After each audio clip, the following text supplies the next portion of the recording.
St. Louis, it's BK and Ferrario on 101 ESPN.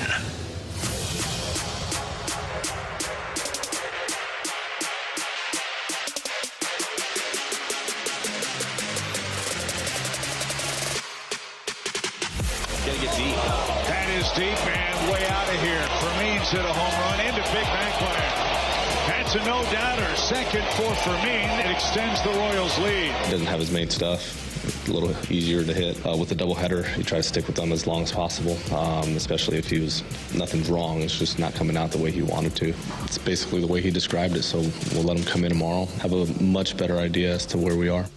All right, so that's what it sounded like last night on FanDuel Sports Network alongside Tanner and Bradford. I'm BK. It's BK and Ferrario here on 101 ESPN. Muscle memory is a hell of a thing. Matthew Liberatore, just a bad start, and is now back-to-back underwhelming starts at best, disappointing starts, maybe you could say, horrific starts, you could argue, given what his standards were coming into those two games. Against Texas, 5 innings, 5 runs allowed, 4 of them earned. Last night, you guys know the story. 4 innings, 7 earned runs. By the end of that game, the 4th, 5th inning, he was throwing 90.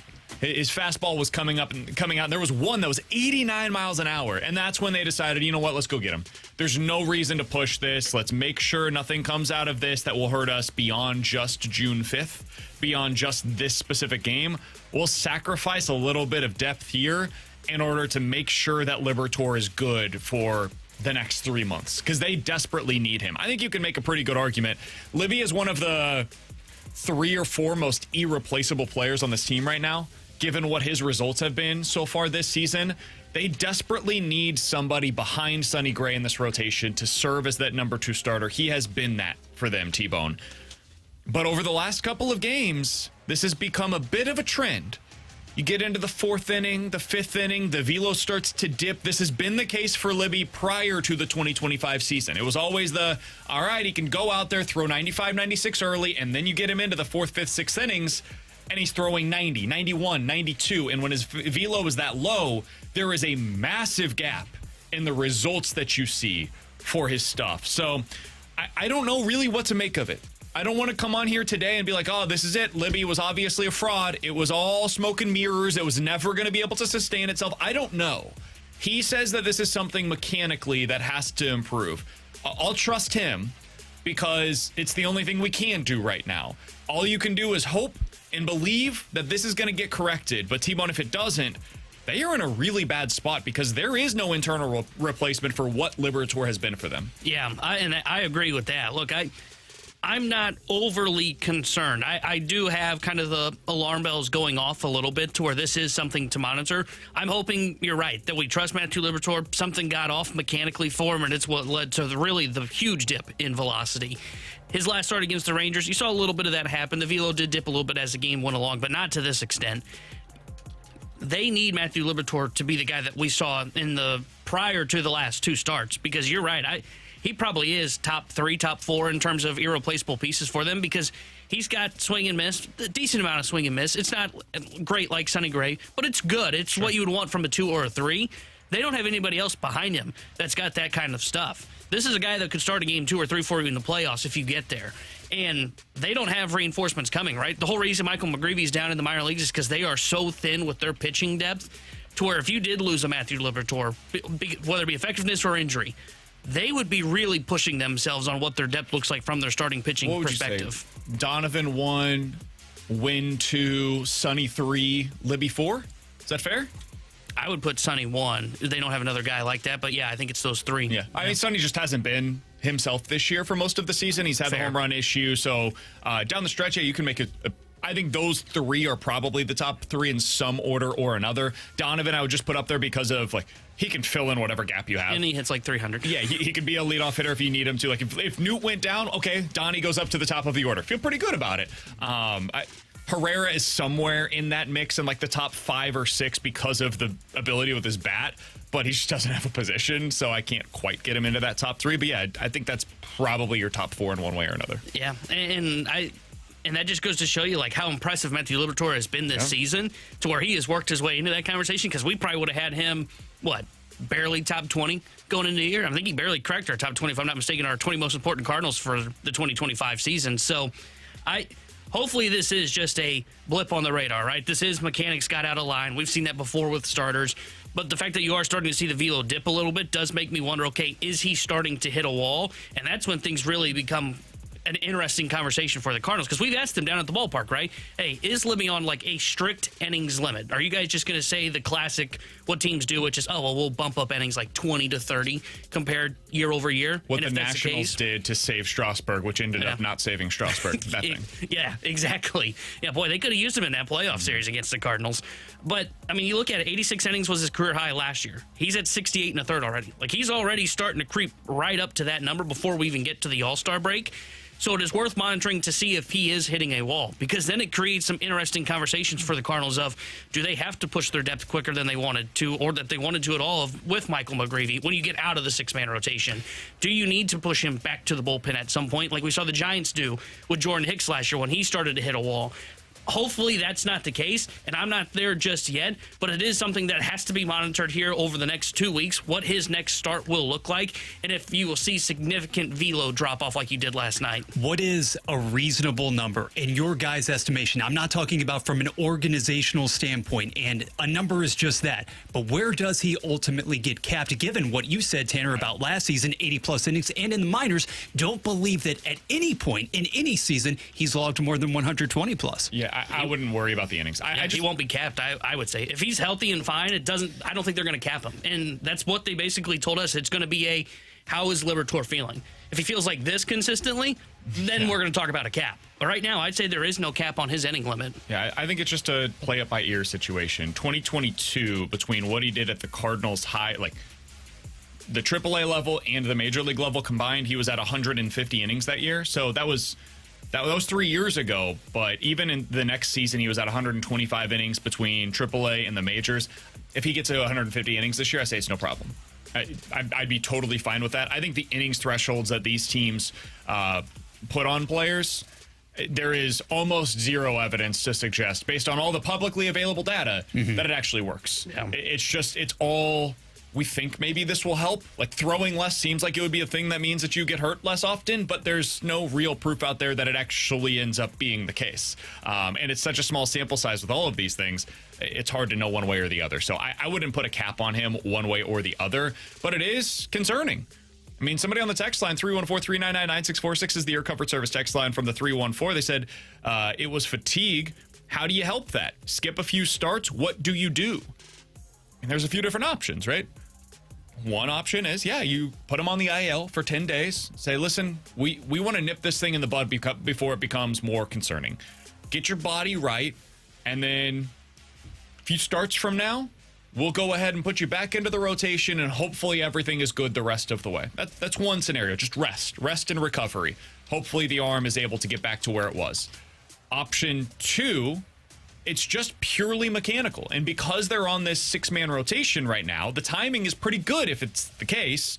You can work through those things with some of your bullpen opportunities over the next week or so prior to that next start. Maybe even you work through some things and they skip one start for you or push it back a little bit because you're on that six-man rotation. There's a few different things that they could do to manipulate your schedule.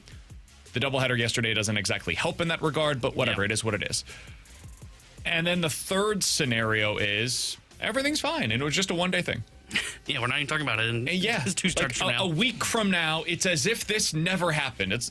We see this with hitters, right? Ivan Herrera went through a quote-unquote slump where he wasn't hitting for power.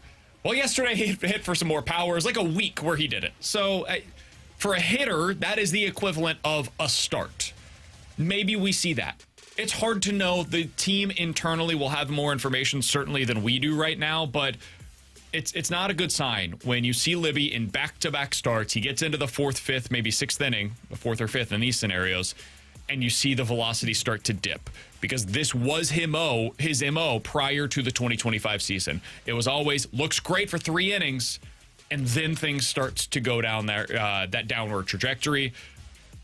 I don't know if this is just going to become a trend again with him, or if it was a 1 or 2 game blip. That's really the question that is presenting itself right now. This is a fork in the road moment for Matthew Liberatore's 2025 season. We'll see how he's able to respond to this. It's also a fork in the road moment for their rotation as a whole. We'll get into that coming up on the other side and talk about the offense. It continues to give this team a fighting chance. We'll talk about that coming up here on BK and Ferrario.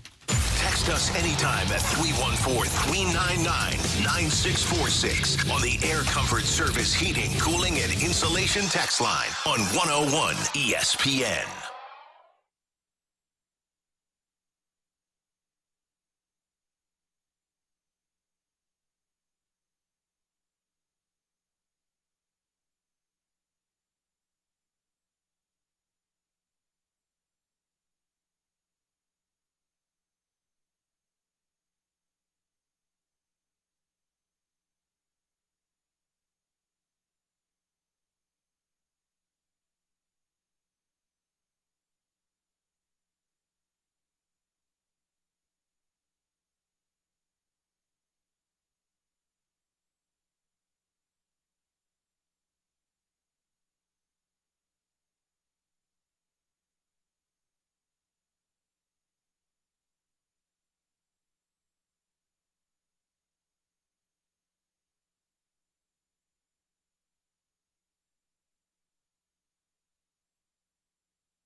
Giving you the picture, the real big St. Louis sports picture. It's BK and Ferrario on 101 ESPN.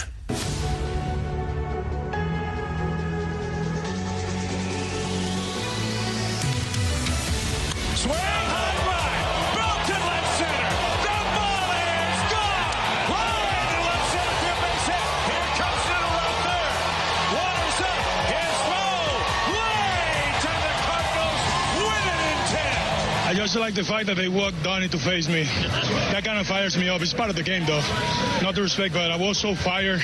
I was looking for one pitch. I was looking for fastball. He throws 100. And thankfully, I was able to put it in the air for a base hit and help the team to win tonight. That's what it sounded like yesterday on FanDuel Sports Midwest alongside Tanner Hendrickson and Bradford Bruns. I'm Brandon Kiley. Alex out today. He's on a golf outing with his family. He'll be back in with us on Monday. The Cardinals offense continues to give them a fighting chance. They overcame a 5-run deficit in game 1 of the series against the Royals, scored the final 8 runs of that game. Then they overcame a 3-run deficit, scored twice in the 10th inning to walk off Kansas City in game 1 of the doubleheader yesterday. Finally, in game 3 of the series, overcame a 4-run deficit, tied the game in the third, ultimately lost the game, of course, but the offense continues to give them a chance. T-Bone, there's only been a couple of games this season where you're watching and you think to yourself, they're just not going to be able to come back in this one. Like, you feel like it might happen. Really, it all happened in that Texas series.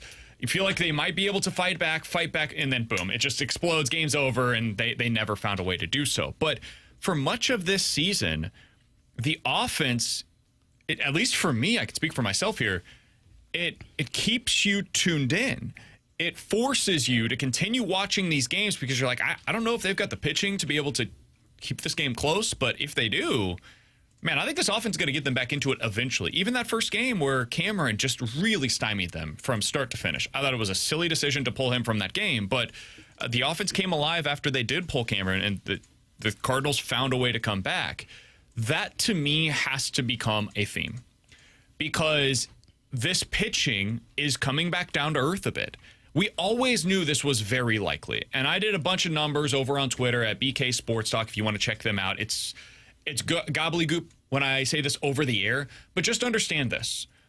And you can, again, look at all of the work over on my Twitter page at BK Sports Talk if you want to see the actual numbers. But for the basically pre-May 19th stretch of games, the Cardinals pitching had been really successful. They had a 3.5 ERA. But every number underlying was like, I don't know. Hope and a prayer. Hopefully the defense continues to be the best in the history of Major League Baseball, because if not, there's going to be a regression that comes. And that's what we've seen. The defense, while still good, has not maintained its early season levels. It's not best in the history of baseball levels. It's been good.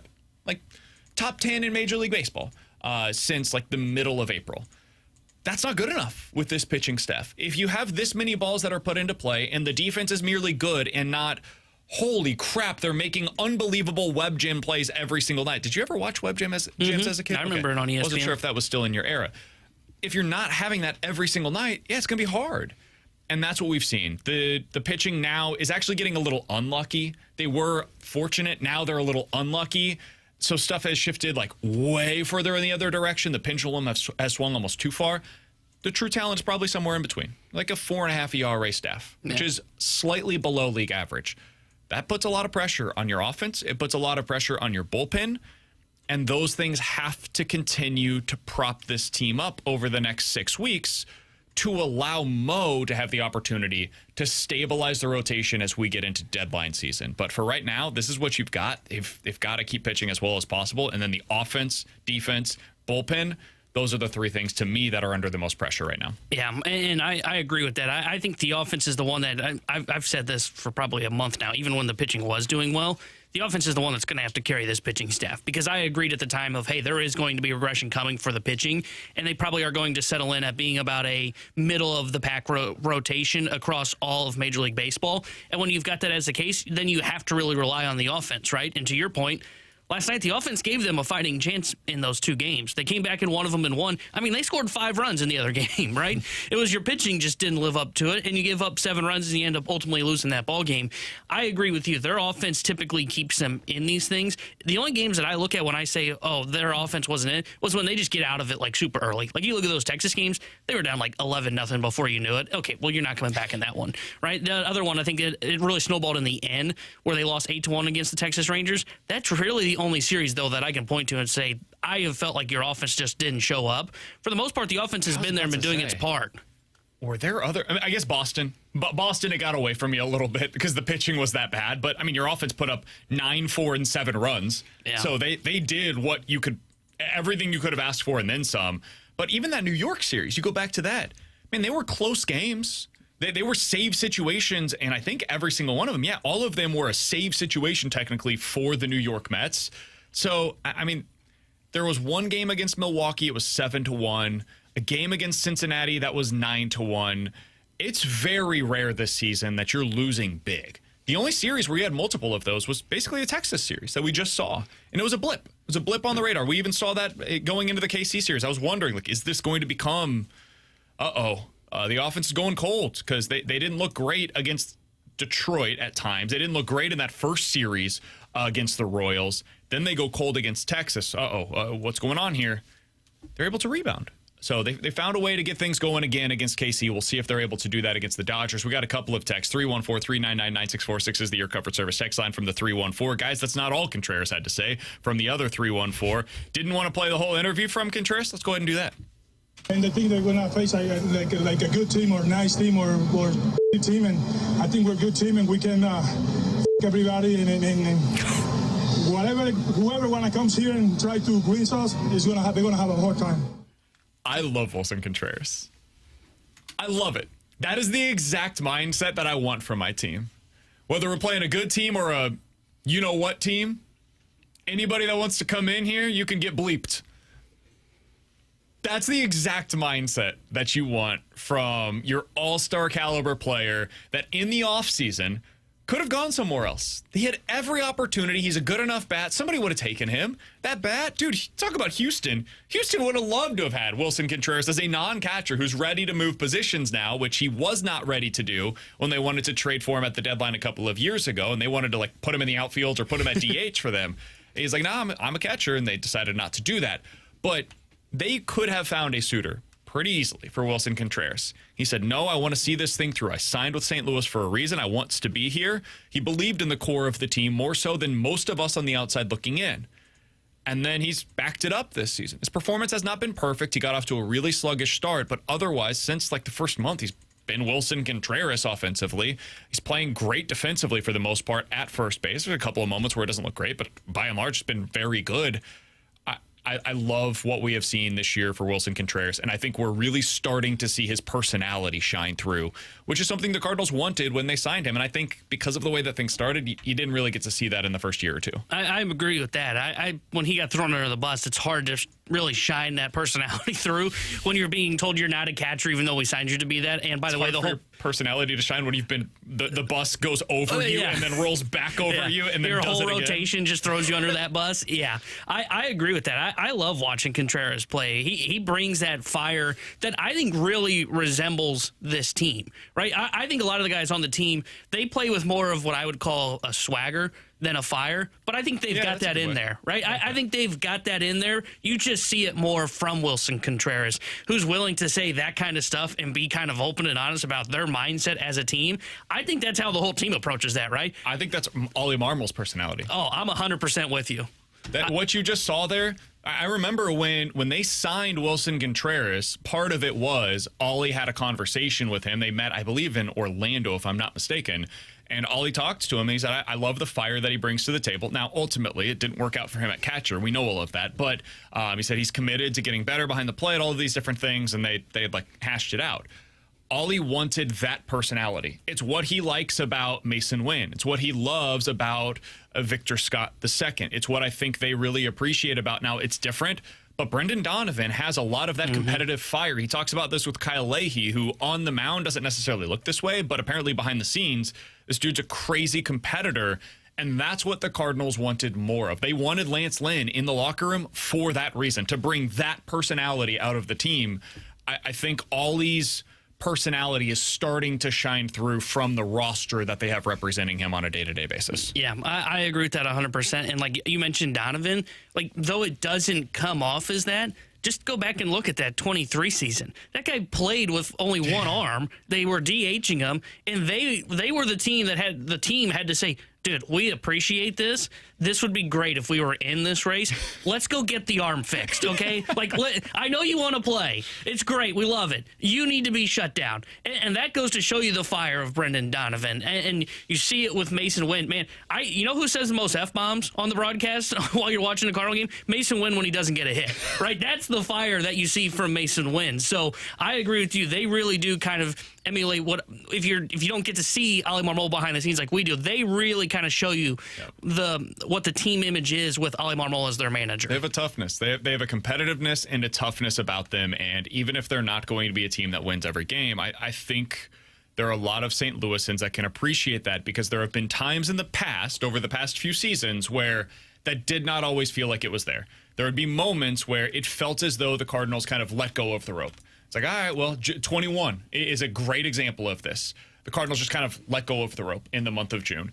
And then in 23, let go of the rope. It just was not happening for them that season, other than Brendan Donovan, who was playing with a bionic arm. This year feels very different in that regard. I hope that continues. They're 6 games above 500 right now. They went through that rough start and ever since have been playing winning baseball. I hope that is something that can sustain, because this is the type of personality that if they're good, I think Cardinals fans will absolutely buy into. That don't give a bleep is a lot of what the different levels of talent. I want to say that on the front end. It's what the Dodgers had last year in their playoff run that felt different about them. Kike Hernandez said it on the broadcast. He said, what's different? We're live, right? We don't give a bleep.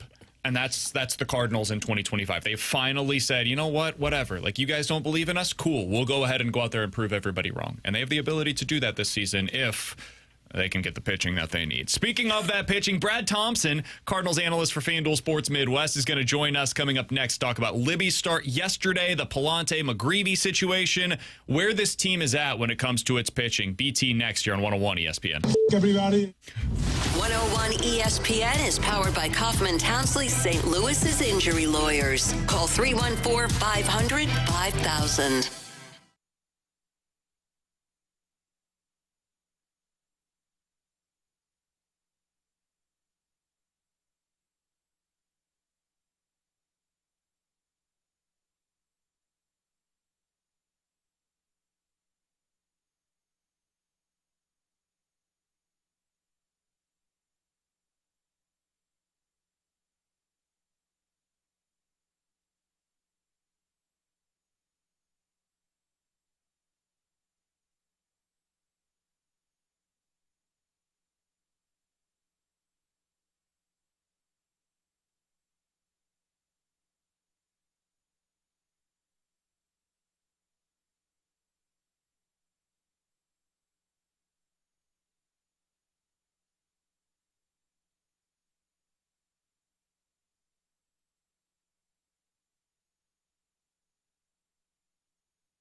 I'm John Morgan of Morgan & Morgan.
Tomorrow, Yankees and Red Sox. Pregame at 6. First pitch at 6:35. The MLB plays on 101 ESPN.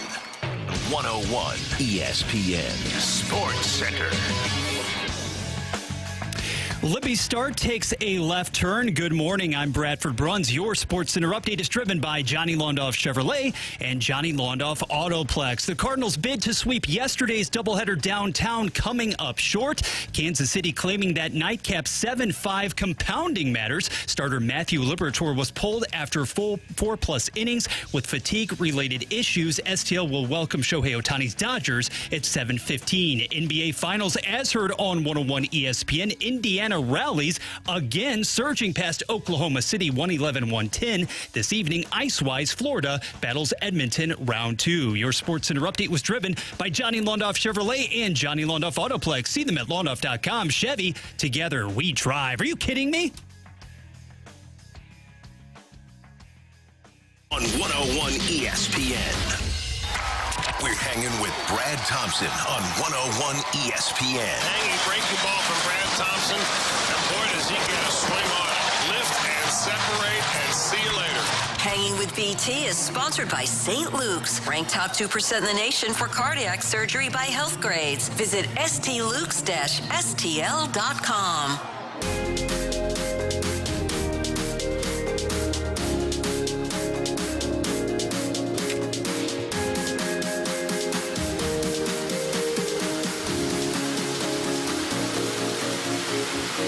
Alongside Tanner Hendrickson and Bradford Bruns, I'm Brandon Kiley. It's BK and Ferrario here on 101 ESPN. Brad Thompson is the Cardinals analyst for FanDuel Sports Midwest, and he joins us each Friday here on BK and Ferrario via the Callier and Thompson hotline. BT, how's it going today, man?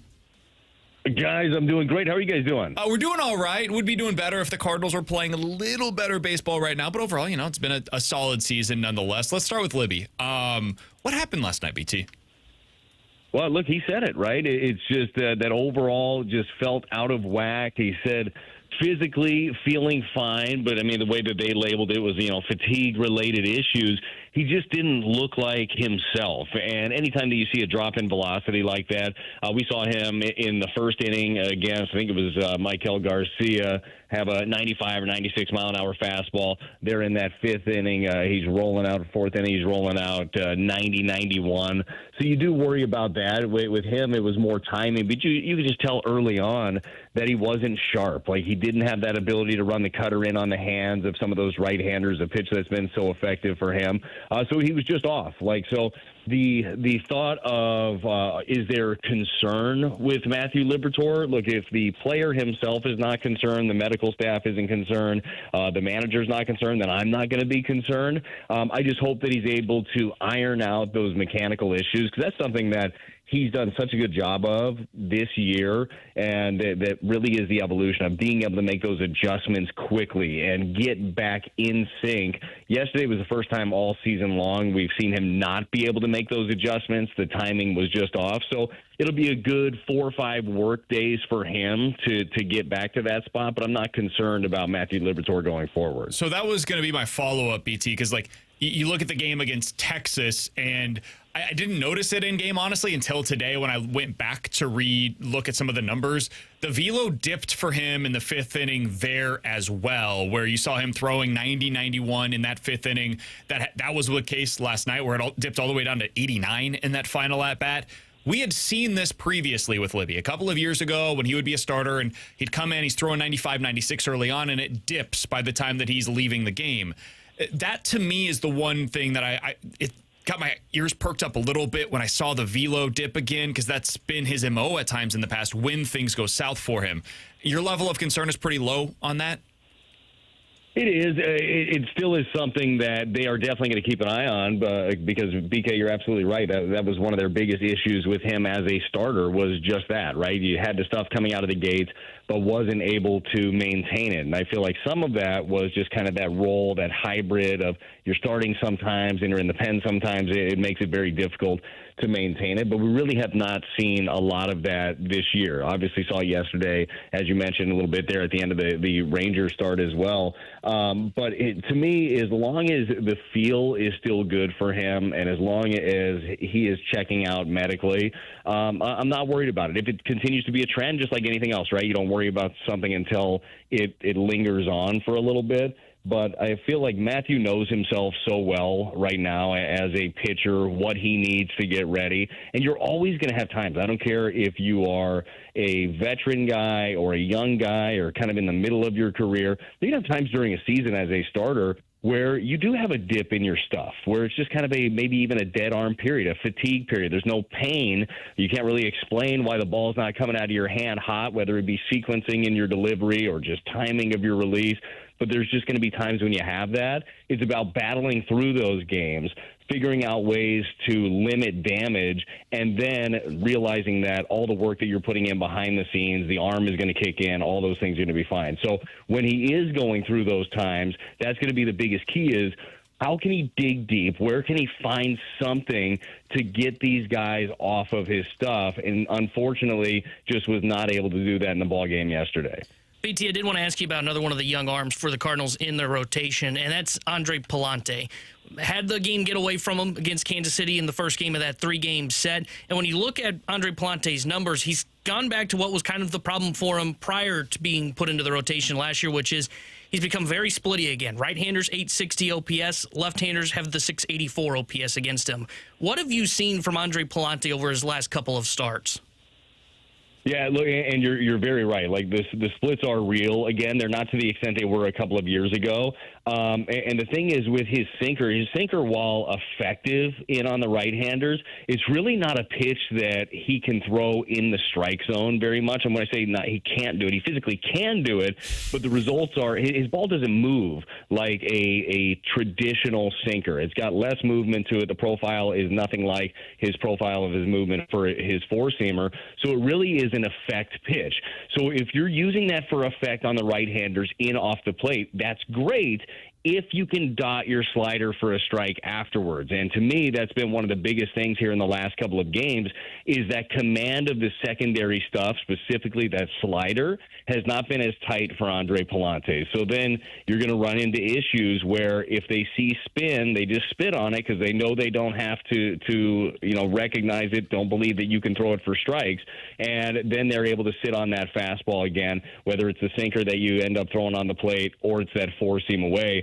To me, that's been the biggest difference for him last time out. So, yeah, that game absolutely ended up snowballing on him, and one where it was just hard contact after hard contact against Andre Pallante, which was, disappointing to see. You wanted to see him battle through his 5 straight hits in that 5th inning, and it was nothing but barrels, right? So got to figure out a way to land that slider more effectively. That pitch, if you look at the numbers against it, they're very good when he does throw it for a strike, but when he doesn't, they can sit on his fastball, and that was kind of the case the last couple of years. We're talking to Brad Thompson here on BK and Ferrario. He joins us each and every Friday. You can, of course, see him on the call for the Cardinals games over on FanDuel Sports Midwest. BT, the Cardinals are expected to go up against a lefty tonight. They've got a pretty big run of righties after that, and then 2 lefties yesterday as well.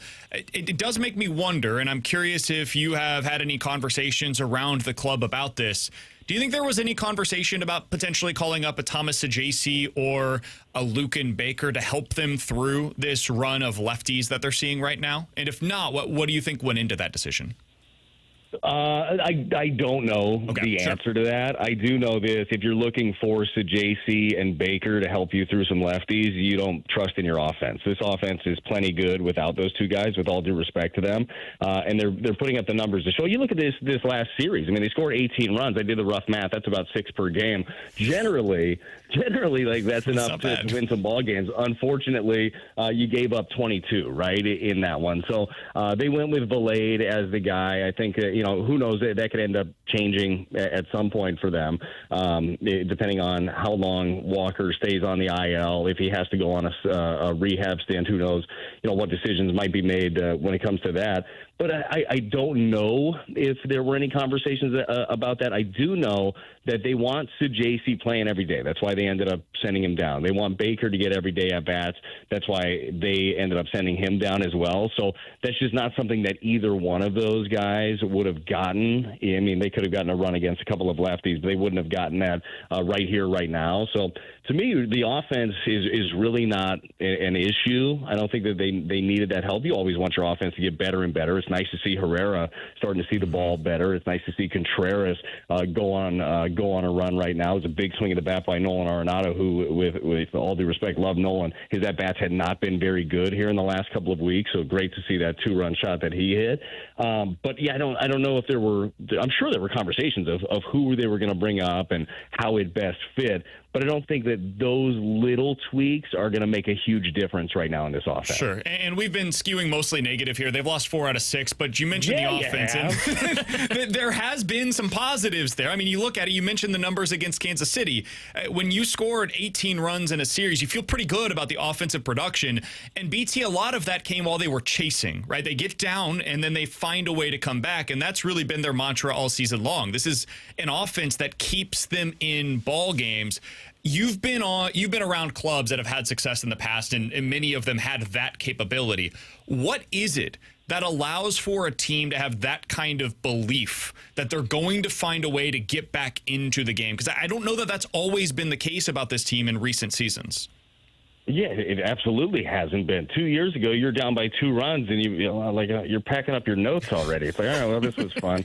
It had that vibe to it, and fans knew it in 2023. You just didn't feel like you were going to battle back into a game. Obviously, that creeps into your mindset as a player. What I think the biggest difference is this year, first of all, it's a group of younger guys that have grown, right? They've learned from their experiences, and they've been able to figure themselves out more. But to me, it's a focus. It's attention to detail. It is having a game plan and sticking with it. And I don't give a dang if you're down 5 runs, you're up 5 runs, it's a tie ball game, whatever it is. The game plan is the game plan, and the game will dictate with different things. If you need a ground ball to the right side, they're doing it. There's a willingness. There's a selflessness in a lot of the at-bats that we're seeing this group take in 2025 that, frankly, we didn't see the last couple of years. So on an individual basis, there's buy-in. I think huge credit, as we've given all season long, to Brant Brown, to the hitting staff over there, BA, that whole crew has done a really good job of getting these guys to buy in. But it is so fun. Chip and I were talking about it in a commercial break yesterday, late in the game, down by a couple of runs, how fun it is to feel like you're never truly out of a game. Because that is a hard thing as a fan to tune in. You get done with dinner, you tune in the 5th inning, your team's down by 3. It's like, well, let's see if Family Guy's on, or whatever your show is. Now you're like, okay, well, let's see what kind of heroics this team ends up having in them. And I'll tell you, that's a relentless team that you don't like playing against. A team that puts the ball in play, that takes tough at bats, that fouls off tough pitches. It's been a lot of fun to watch them. Is there still growing room on this roster? Absolutely. Not even close to a complete picture of what you want this offense to look like at the end of it. Still got a lot to find out about a few different young guys in there. Still got some veterans that you want to see even more out of. But it has been a lot of fun to watch the style in which they go at it. And BT, final question from me. Looking ahead to this weekend, the Cardinals have got the almighty Dodgers coming into town for a 3-game set. They're going to see their 2 best arms that are healthy right now in Yamamoto and May, and then tonight it's going to be some lefty that looks like some Scrabble tiles just got thrown on board. But when you look at Robleski with a W, when you look extra word points, when you look at this series for the Cardinals, how important is it for them? Like what would it do for the fans' perspective, you think, if they are able to take 2 of 3 from the LA Dodgers? Well, I think that you're continuing to get from the fan base buy-in, right, and show up. That's what you would love to see more and more of. I expect it to be a very packed house over the weekend. Obviously, a lot of that has to do with the star-studded Dodgers coming in. The Shohei Show, Freddie Freeman, Mookie Betts. Tommy Edmonds got freaking 8 home runs or 9 home runs, something like that. He's tearing it up. So there is a lot to come watch on that standpoint. But you, as a team, you can't go out there and think about that. It's like, oh, what would happen different if we won 2 out of 3. It goes back to the focus, right? And it goes back to the game plan that you end up having. But it would absolutely build some more excitement around the fan base if this team is able to do that. And it is going to be no small task. One of the biggest keys is going to be limiting damage. This team hits more home runs than any team in baseball right now. The Dodgers have 101 of them. They're scoring 5.7 runs per game. Like, yeah, it's a lot. It's a lot more than the Cardinals have at this point. They're built different. Almost double, to be clear, BT. Yeah. Yeah, it's pretty close. They've got 8 guys, I think, that have 7 or more home runs. Cardinals have one of them, Lars Nootbaar, right? Like, so a little bit different in the way they go about it. So that's going to be the key is how do you keep these guys in the ballpark? How do you keep the ball out of play? And I think it's a great start right now with Sonny Gray going at it in game 1, who has struck out 10 in 2 of his last 3 games. You need some more swing and miss. Balls that are in play, you know, that's a variable. Even though this defense has been great against a team like this, you'd love it not in play. But I think it's going to be an awesome test yet again. Cardinals have played one of the toughest schedules, I think the 6th toughest schedule in baseball to this point. But they've also taken, I won't say advantage of, 20-14, though, is their record against teams that are 500 or better. Only the Mets have a better record against winning teams. So they have been able to play up to the opposition. And I think that we're going to see that again in this series. BT, looking forward to it this weekend. I'll be curious your thoughts on Michael McGreevy if we officially get to see him this weekend as well. I know you talked about him with the fast lane earlier this week. It's the only reason we didn't ask you about him here on this show. So appreciate the time as always, man. We'll talk with you again soon. Sounds good, gentlemen. You guys enjoy your weekend, and let's just take 3 of 3. That'll get the people going. Oh, hell yeah. Be a hell of a lot of fun. We'd enjoy that. All right, that's Brad Thompson. Appreciate his time as always joining us here on BK and Ferrario. You'll see him on FanDuel Sports Midwest. He joins us each Friday here on the show. Coming up in 15 minutes, Mike McKenna will join the show. He's a former NHL goalie. He said last week, you have to fire Pete DeBoer. And guess what?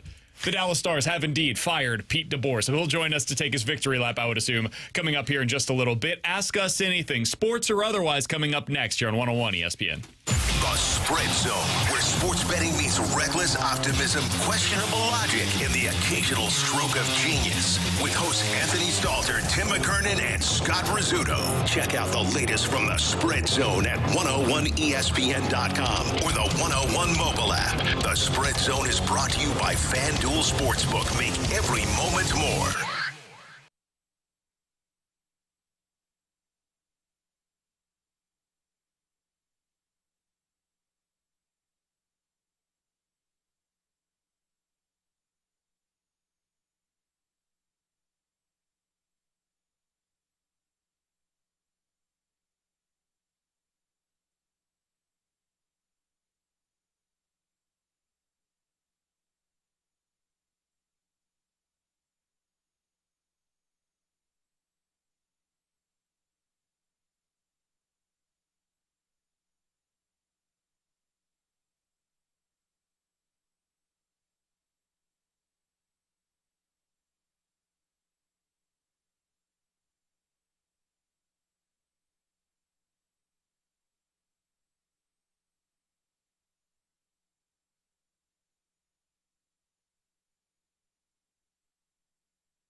Redbird Report. Your front row seat to all things Cardinals. From the dugout to the diamond, BK and T-Bone go deep with the latest news, notes, and analysis. Watch the Redbird Report on YouTube or listen online at 101ESPN.com.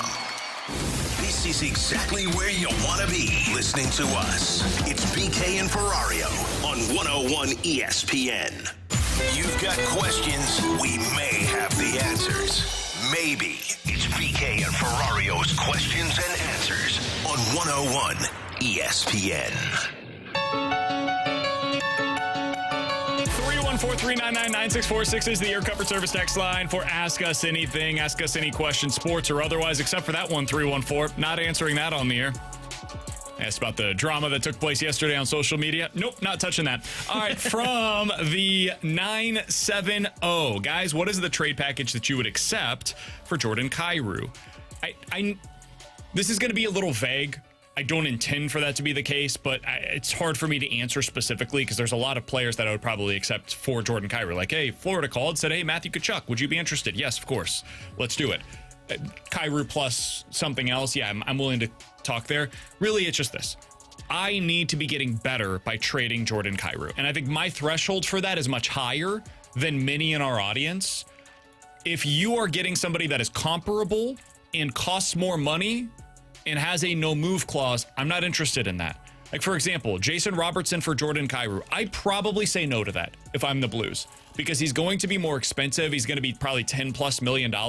He's similar in terms of what he brings to the table, although in a different package. He's bigger, all of these different things.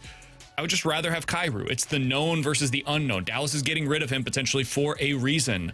Same reason why I'm very skeptical of this Marco Rossi stuff that's out there right now. Dude, Minnesota's trying to contend. He is on their roster. They know him better than anybody, and they're saying publicly, we're good here. We value others better. Like, we would like to upgrade from him with Brock Nelson or John Tavares, etc. So that's a long-winded way to say my threshold is very high to clear, and it's probably not going to be possible, but you have to get an obvious upgrade over Jordan Kyrou for me to be willing to trade him. Yeah, I'm with you. I think you have a high bar to clear if you're going to move on from Jordan Kyrou, and I think it's got to be a guy that is better, or at least you project that is better. But also, I would say the other key factor into this, to me at least, is it's a guy that you think you're going to have potentially more control on, and that's hard to do because Kyrou's got like 6 years left on his deal. But 7, I think. Yeah, and B, you've also, to me, got to get someone that's probably, if they're not a proven commodity, someone that is slightly younger too, right? Because then you just get a little bit more of a window in their prime. I'd be willing to trade for somebody that's a little older. I would 28. Too, but I think it's such a high bar to clear to where I don't even know if that guy exists to what I'm talking about, because I think you also need long control too with that guy, right? Like, I'm not just giving him up for a guy that could be a 40 goal scorer, but saying you have like 3 years control. I need at least 3 years of control, under the age of 30. I mean, the guys that we're talking about are stars, like legit stars. And they don't move. Yeah, so I think it's very unlikely. All right, 314-399-9646 is the Air Comfort Service text line from the 636. Guys, what's your favorite segment on the station from the other shows? It's an interesting question. I like the surprise line that TMA does. I think that's a fun concept. And something that they have that we just don't is the Rolodex. From doing a show in St. Louis for 25 years, and specifically a guy like Martin, who has connections everywhere. I really enjoy that. That would be one. I think Take It or Leave It is always a good one that has been on the station in the past. But those kinds of segments are fun. Those would probably be the biggest one. I think the lineup game is a great concept. Yeah. We originally started doing it on our show. So I do like that idea, but those would be the big things. I like Bet the Board from the Fast Lane because I do like sports gambling. So I like the idea of like giving a pick out there to try and help somebody make money, right? And I would suck at it, but I enjoy the concept of sports betting. So I would say put Bet the Board on there. I am not answering, not because I don't like it, just because I don't want to be the guy as the producer that writes the questions. The gauntlet. I don't like sports trivia on the radio. It's just not something for me. I respect that other shows do it. It is not something that for me as a show I would ever be particularly interested in. Having to write the questions, and Bradford does this, so Bradford knows the struggle. Writing questions when I had to do the fight with Randy Character when I was a part-timer doing that show, Whew, never again. That's a different level. You don't love that random, really? Those I enjoy no? those random questions, but I feel bad for you, the guy that has to make them, because I hated doing that. Yeah. Do you have one? Because, Bradford, you've worked on other shows. Is there a favorite segment that you are a participant in at times? Quite honestly, because of the interaction that I help foster on occasion, I really do like that aspect of the gauntlet, the unpredictability there as well. And then certainly, as you said, too, you simply cannot replicate the Rolodex for basically decades on end when you're talking about a surprise line guest. When that hits, there's really no feeling like it. Bradford, I'm disappointed, believe it or not, it was not number one on your list. So we said a different show. I haven't been able to do it in a couple of weeks. But you said, for him, you said any show he's been on. I thought we were answering the same question. Apologize. Okay. I'm going to take it that way. From GB over on YouTube, new segment, BK and T-Bone disagree on something. That's every segment. I can promise you there are a ton of segments that we disagree on. It may not sound that way, like maybe it's a slight differentiation between the two of us, but me and T-Bone disagree all the time. We see baseball very differently, and that's good. That's part of what I enjoy about my conversations with T-Bone, is that we do come at it from very different perspectives, and ultimately, that's what this is supposed to be. I think sometimes, I'll just say this real quick, I think sometimes people hear us get into a disagreement on the air, and they immediately assume like, oh, these guys don't like each other. No, that's what sports are for. This is the candy store of like news topics for any given day. This stuff doesn't actually matter. It's fun. Sports are supposed to be fun, and we get in disagreements about it because we care about them way more than we ever should. But like that's what this stuff is. So me and T-Bone can completely, wildly disagree about a topic or a move or a perspective on something, and then we leave the segment and it's done. That's what radio is supposed to be. So, yes, we disagree all the time. I disagree with Alex all the time. It's part of what makes the show work. All right, coming up next, Mike McKenna, former NHL goalie here on BK and Ferrario. 101 ESPN has your chance to win free tickets to see Lainey Wilson. In a 4x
WXOS, WXOS HD1 East St. Louis, 101 ESPN is driven by Brown and Krugman Law Firm.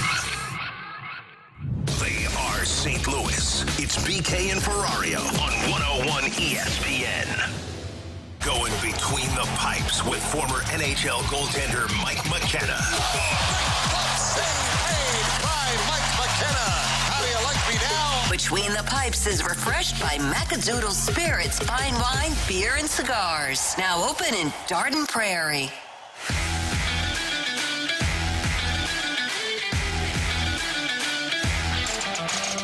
This time last week, Mike McKenna went on a rant on why the Dallas Stars not only should, but had to fire Pete DeBoer. And it was just announced about 2 hours ago. The Dallas Stars have done exactly that. Mike McKenna, former NHL goalie, joins us now via the Callier and Thompson hotline. Listen, it's not like we're going to be here celebrating the fact that somebody lost their job today. However, Mike McKenna was right, and we're going to celebrate when Mike McKenna is right. How's it feel, man? Well, you know, when this type of stuff happens, that's life, right?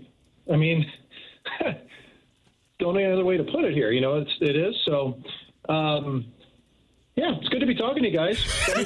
Don't mean to dance on anybody's, grave here, but I'll tell you what. After last week, I got a couple of phone calls, and from people who are definitely allied with the goalie union and allied with people that matter in places, and they all went, wow, it's what we've all been saying, and finally somebody said it publicly. And I was like, man, I know I'm not the only one here, but I've seen this too much. And the common refrain was in Dallas, that's not how we do things here in Dallas. And that kind of just relates back to, again, and I mean this, how good of a franchise that is and how they treat people and how they value their people. And I guarantee Jim Nill just couldn't live with the fact that Pete DeBoer buried his franchise goalie after his team couldn't score. So, and it's pattern, when you don't learn from your past mistakes, it's not a good sign. So I'm sure Pete will go on somewhere else. He'll give a team another bump, and then, they'll fail again in the conference finals. So there we go. I'm curious here, Mike, because one of the places of friction that me and T-Bone have on our show is the importance of like the interpersonal dynamics, right? So, for example, the place that we've kind of come to this is this offseason with the Blues, them potentially going out there and spending on a guy like Sam Bennett, who might end up getting upwards of like $9-10 million. And now you're telling Robert Thomas and Jordan Kyrou and all of the other leaders on your team, hey, this guy is going to make more than you now, despite the fact that he's going to be lower in our lineups. That's one example of this, but pulling your franchise goalie would be another example of this, or putting a star level player on the third or fourth line could be another. How important is that stuff, and what is that line like between making a bold move and potentially upsetting the apple cart within the locker room when you're a coach or a president of hockey operations? I think the way people are treated far outweighs what the dollars are in a locker room. And the reason being is at this point, the players all know the reality of the salary cap. They know what they've signed for contracts in the past year or two or 3 or 4. Everybody in the league knows that Sam Bennett's getting paid, fellas. There's just no way around it. And I don't think players harbor animosity to one another when somebody makes more than them, as much as you see this sometimes that a certain player can't make more than another player on a team. I just think that the way that the salary cap has risen and the way revenues have risen across the board in the NHL recently, you can't hold that grudge. And I think the players are wisening up to that, because if Sam Bennett makes $9 million, what's your next contract look like? And it really comes down to, as long as that player is putting in the work and still contributing, there's no resentment there. So I really believe it just comes down to treating your players the right way.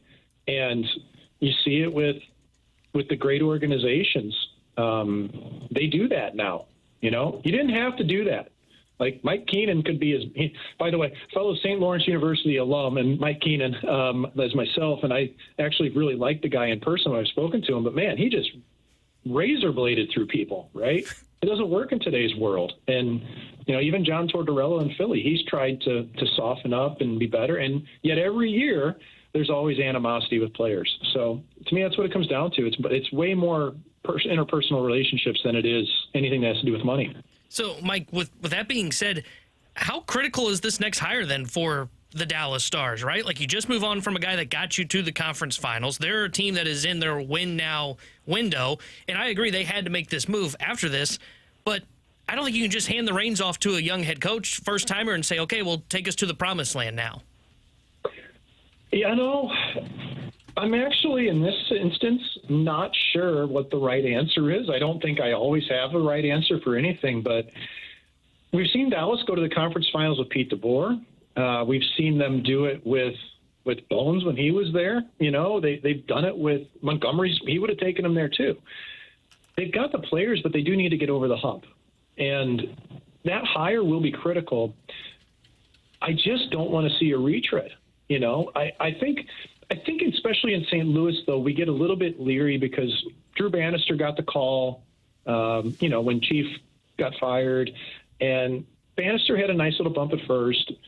But I'm going to be real here. And there wasn't anybody in the NHL clamoring for Drew Bannister to have an NHL job. He wasn't the next guy. He wasn't the next in line, you know, and that's no slag on him at all. I think he was probably a little bit premature to the NHL, and that's what we saw happen.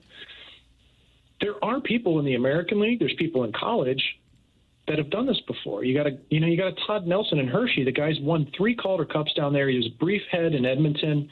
But the rap on that guy is he doesn't interview well. Well, great. He doesn't interview well, but he wins. So that's where Jim Nill and his staff in Dallas or any city, you got to start looking at results here, and you got to start looking at how they treat their players. That guy in Hershey, Todd Nelson, he'd be number 1 on my list right now if I was Dallas. We're talking to Mike McKenna here on 101 ESPN. Mike, a little bit of a pivot here because the Stanley Cup final has begun. We saw Game 1 on Wednesday night. Oilers take that one in overtime 4-3. It was an unbelievable game. The pace was fantastic. I'm curious, what was your perspective on that game? What was your biggest takeaway from it?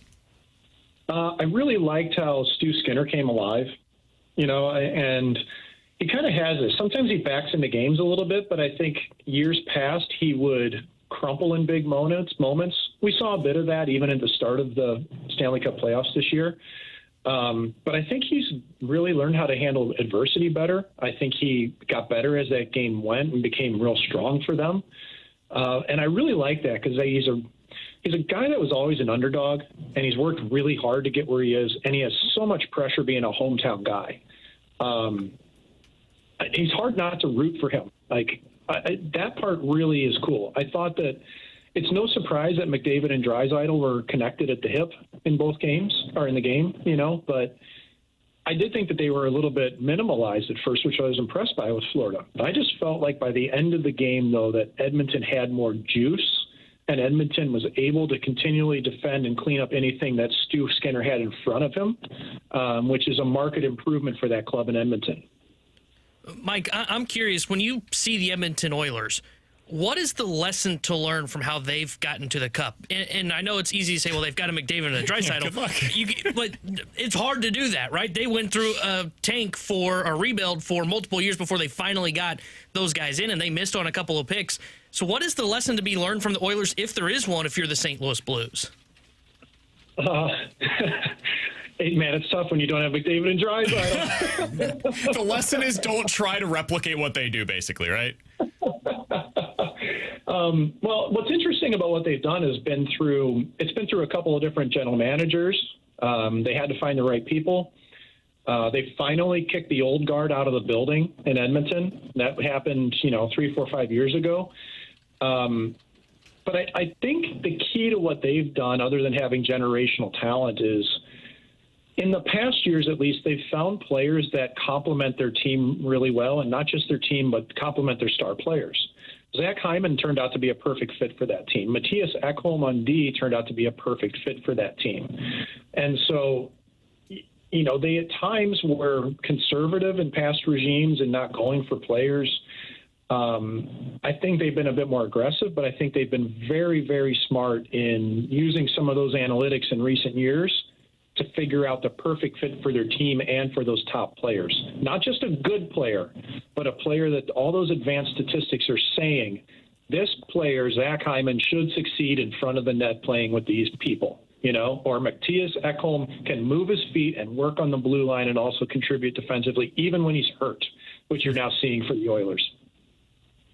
Mike, we appreciate the time as always, man. We got this text from somebody on the text line today. I'll be out at Macadoodles tonight playing some sand volleyball over at Sugar Fire. Anything I should go in and buy? Well, we've got the man on the phone right now, and Mike McKenna, who's going to be able to tell us exactly that. Mike, what's going on over at Macadoodles right now? Well, first, thank you. It's long-time caller, or long-time listener, first-time caller, right? But we got a couple of really hot deals. If you like Evan Williams bourbon, I've got that at $21.97 this whole month. That's a whole handle of it. We got Kettle One vodka at $16.97. We've got a bunch of our canned cocktails sitting in there. Surfside sitting at a really low price right now. But I tell you what, our wine room is really solid right now. The amount of Sauvignon Blancs we have coming out, summertime drinks like that are really good. And this weekend, we've also got some hot pricing on some of these new deals we've got over in the bourbon section. So we did get in a little bit of Penelope Creme Brulee. We got in some Penelope Weeded. We've got some fun stuff sitting on the shelf, some 13th Colony, Cash String.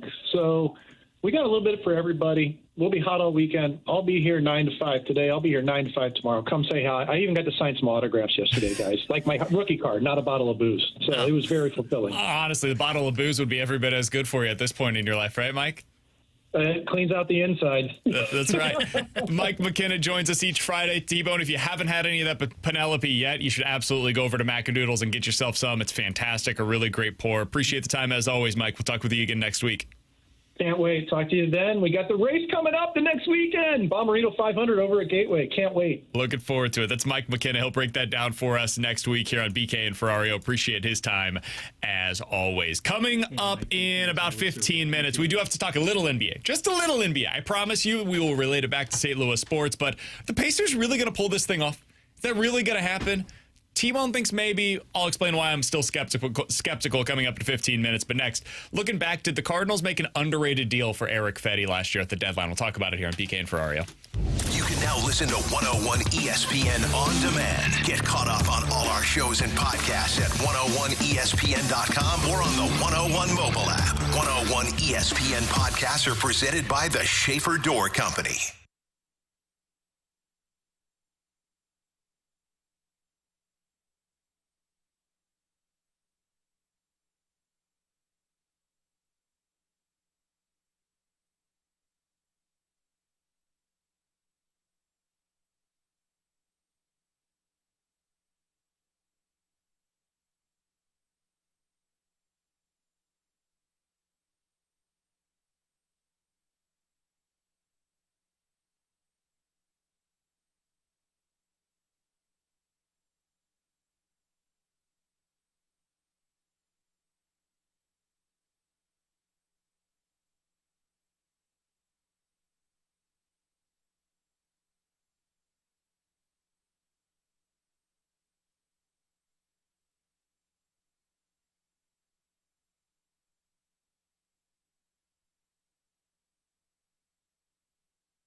Start your day with the morning after on 101 ESPN. Get in the know first on everything St. Louis sports with Tim McKernan, Doug Vaughn, and Martin Kilcoy. Listen to TMA weekday mornings from 7 to 11 a.m. on 101 ESPN. The morning after is presented by Brown and Crouppen Law Firm. Giving you the picture, the real big St. Louis sports picture. It's BK and Ferrario on 101 ESPN.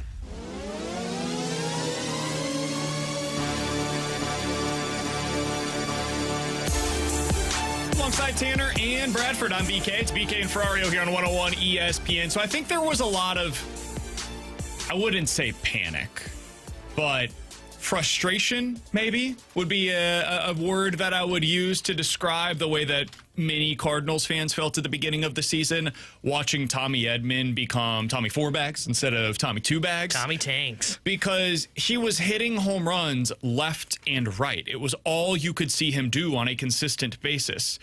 He's since very much slowed down. Now, he still has 9 home runs so far this year, which would be right at or near the top of the list for the St. Louis Cardinals. So he's hitting for some serious power. He would currently be the team lead. Newt Bar has 8. Tommy Edman has 9. So that's a wild statement. But he's not hitting for average. He's not getting on base. His on-base percentage this year is .280, which is well below what his career norms were here in St. Louis. In other words, he is selling out for power. Why? Because they can get away with that in LA. Hey man, if you're the Dodgers, this is what Teoscar Hernandez has been for them, right? Like, we don't care that you strike out all the time. When you make contact, we want the ball to go really far, to hit it for extra bases, because we've got the dudes that do all that other stuff. The doubles, the singles, the average, the on base. Like, that's our top 5 in the lineup. The bottom half of our lineup, just score the occasional run with a homer. Just add offense that way for us. And if we can get that out of you, great. And that's what they're getting right now out of Tommy Edman. The Cardinals lineup is very much constructed differently. They need guys to get on because they've got to have as many runners on as possible consistently to be able to have that metronome of damage on the bases, like guys that could potentially get into runners in scoring position, all of those different things. But T-Bone, when you look at it, overall, just like OPS plus, Edman has basically been the same hitter with the Dodgers while going about it differently than he was with the St. Louis Cardinals. And this hitter, I don't really know where he fits with the current 2025 Cardinals. I don't think he would start for you, honestly. He's not starting in center field over what you currently have with Victor Scott. He's not starting at second base over what you currently have with Brendan Donovan. He's not starting at shortstop over Mason Wynn because he's not as good defensively or offensively. Could he be a Swiss Army knife? Sure, I'd like to have Tommy Edman off of my bench. But is that more valuable than what you currently are getting out of Eric Fedde, who, I can't believe this is true, but it is, has a sub-4 ERA since coming to St. Louis from the White Sox? No. It's not. For as frustrating as it was to watch Tommy Edman go on that tear last year in the playoffs and then come back this year and become a legit power threat for the Dodgers, the Cardinals got this right, man. They absolutely nailed this trade by getting Eric Fedde. It's not sexy, but this is the kind of move that winning clubs make in order to keep that rotation afloat. Eric Fedde is the model of consistency. It can be unbelievably difficult to watch. It's not a fun brand of pitching. Walks too many batters, way too many balls in play, but it's a sub-4 ERA each of the past 2 seasons since being traded here to St. Louis. He consistently gives you innings. He goes 6 almost every time that he's out there. There's value in that, real value in that. And you could potentially either trade him at this year's deadline or recoup a draft pick next year, or he's back next season on a $20 million contract as a qualifying offer. It's a hell of a lot more value than what you were able to get out of Tommy Edman. Cardinals got this one right. Yeah, I think this was the perfect, and credit to Mo, he's done 2 of these really in the last couple of years. When he's been a buyer, it was another perfect win-win trade for both organizations, right? The Dodgers needed somebody like a Tommy Edman that was a Swiss Army knife that could come in, hit against lefties for them at the time when they brought him in, and go start in center field or start at second base if they need him to at shortstop. They needed a guy like that. They didn't really have that, and they wanted to solidify a spot for Mookie Betts because Betts was kind of serving in that role. And the Cardinals needed another starter that they could add at the time last year to hopefully get them to the playoffs. And then a guy that they knew, and they were probably projecting this when they made this deal, boy, our pitching will be light next year, especially if we potentially walk away from a Lynn and a Gibson. So, yeah, having another arm that has some control would be good for us. It's another perfect win-win trade. Same as like when they did it for Jordan Montgomery for Harrison Bader. Bader was really good for the New York Yankees. They needed to make that trade. They needed a center fielder. And the Cardinals needed a starter at that point as well, since the theme. But I agree with you, because if you just pluck out, or I'll start with Tommy Edman, right? We're seeing a bunch of texts saying, well, he would have been here over Victor Scott II. If they still stick with their pivot, which was in the offseason of, hey, it is time for a youth movement, I'm not necessarily sure that's the case. And Tommy Edman's not a guy you're looking for playing time then at the age of 31. Okay, let's go this route, okay? Let's say they did. Let's say they go that route. And Tommy Edman's your starting center fielder. Victor Scott is in AAA. You don't have Eric Fedde. Is your team better? I think you're significantly worse, because now Fedde is out of your rotation. I think they still would want to have Michael McGreevy in AAA, because if not, Agreed. dude, you have no other starter that can potentially backfill for you, because Steven Matz would be in the bullpen in this scenario that we're talking about here. I think Steven Matz is starting. So we're talking about Steven Matz being in the rotation over and replacing Eric Fedde. Edman being in center field for a marginal upgrade, I suppose, if you want to call it that, over Victor Scott II. And now your bullpen does not have Steven Matz.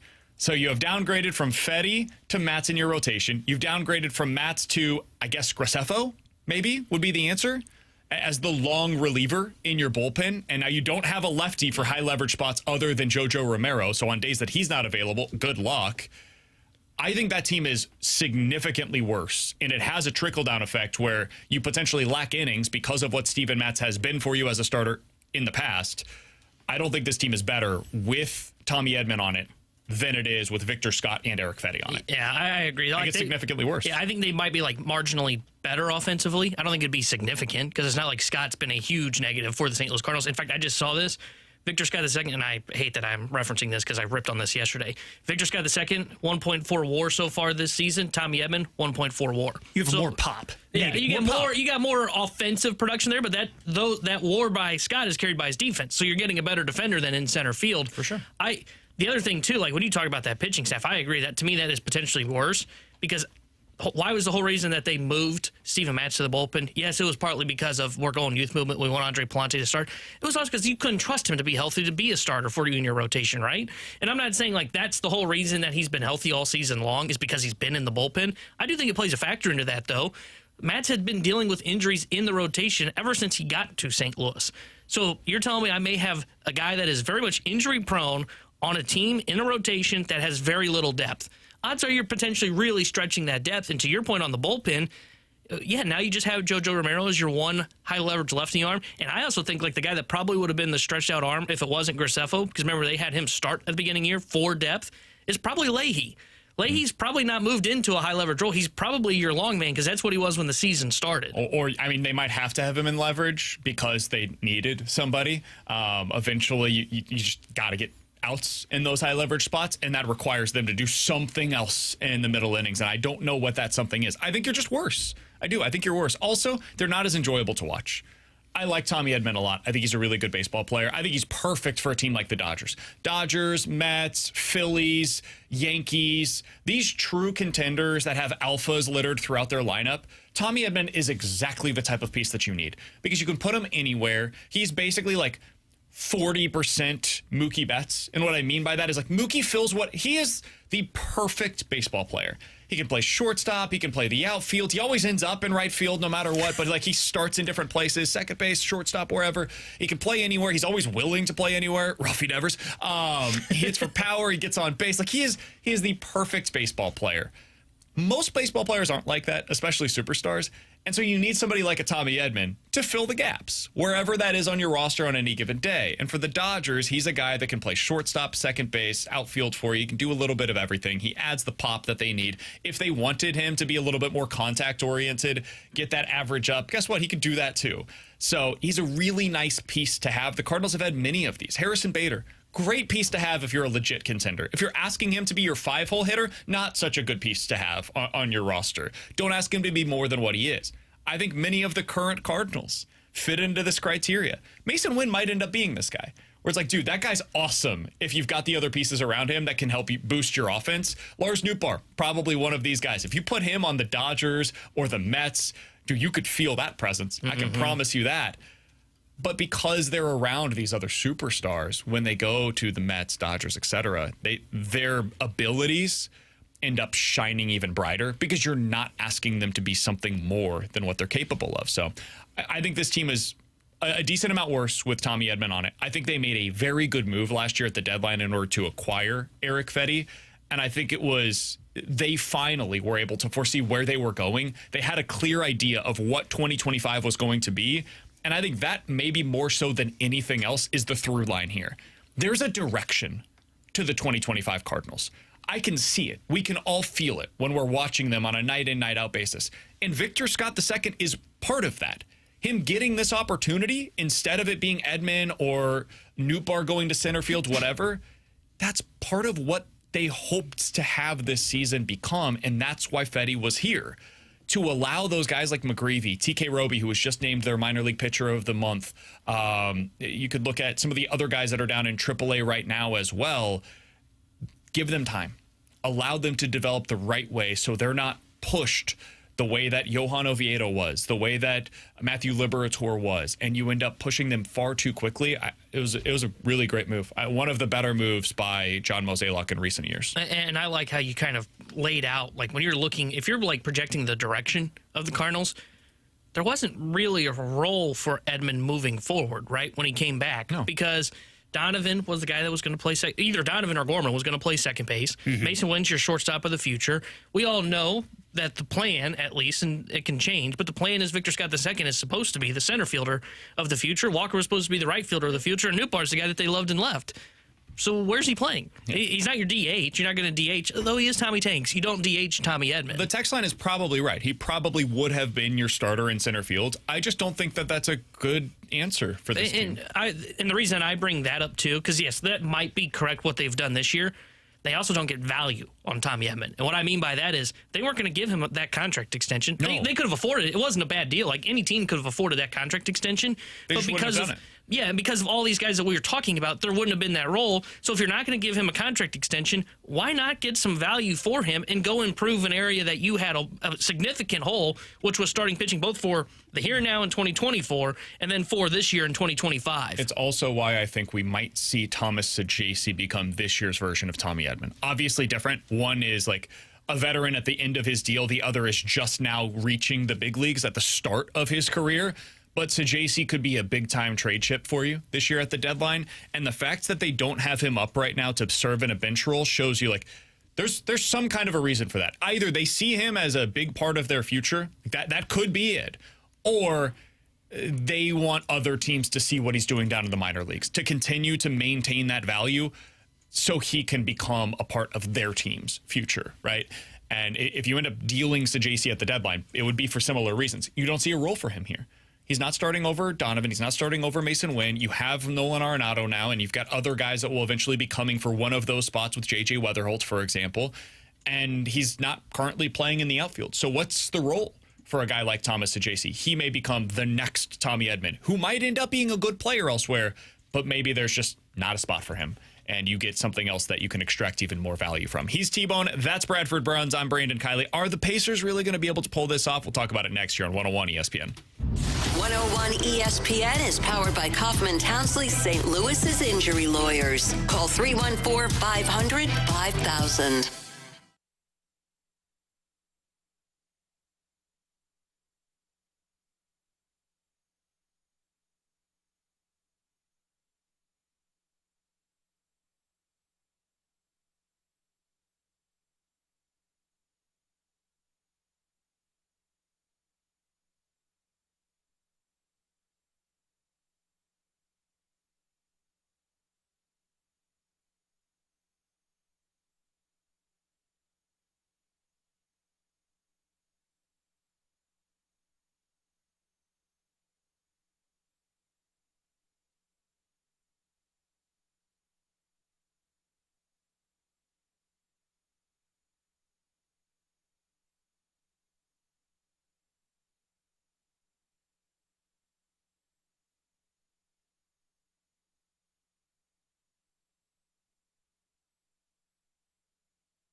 ESPN has your chance to win a pair of passes to Holiday World and Splash and Safari, celebrating 25 years of free unlimited soft drinks. Make the most of your family's summer with a trip to Holiday World and Splash and Safari, the water coaster capital of the world. Find more details and enter to win free passes to Holiday World and Splash and Safari right now at 101ESPN.com or your 101 mobile app. 101 ESPN Sports Center. Liberatore leaves start. Good afternoon. I'm Bradford Bruns with a Sports Center update powered by Saliga Heating and Cooling. Cardinals lefty Matthew Liberatore exited his start against Kansas City last night because of fatigue issues. The 25-year-old had thrown 71 pitches at that fifth inning stage. Last hour, Brad Thompson discussed said development. There's just going to be times when you have that. It's about battling through those games, figuring out ways to limit damage, and then realizing that all the work that you're putting in behind the scenes, the arm is going to kick in, all those things are going to be fine. So when he is going through those times, that's going to be the biggest key is how can he dig deep? Where can he find something to get these guys off of his stuff? St. Louis went on to drop its nightcap 7-5 this evening. Sonny Gray opposes those first-place Dodgers. Simultaneously, 101 ESPN will carry Panthers-Oilers Game 2. Edmonton needed overtime, but bested Florida in Wednesday's Stanley Cup final opener. Your SportsCenter update was presented by Saliga Heating and Cooling, a Daikin heating and air conditioning dealer. We're right back to more of it. It's BK and Ferrario on 101 ESPN.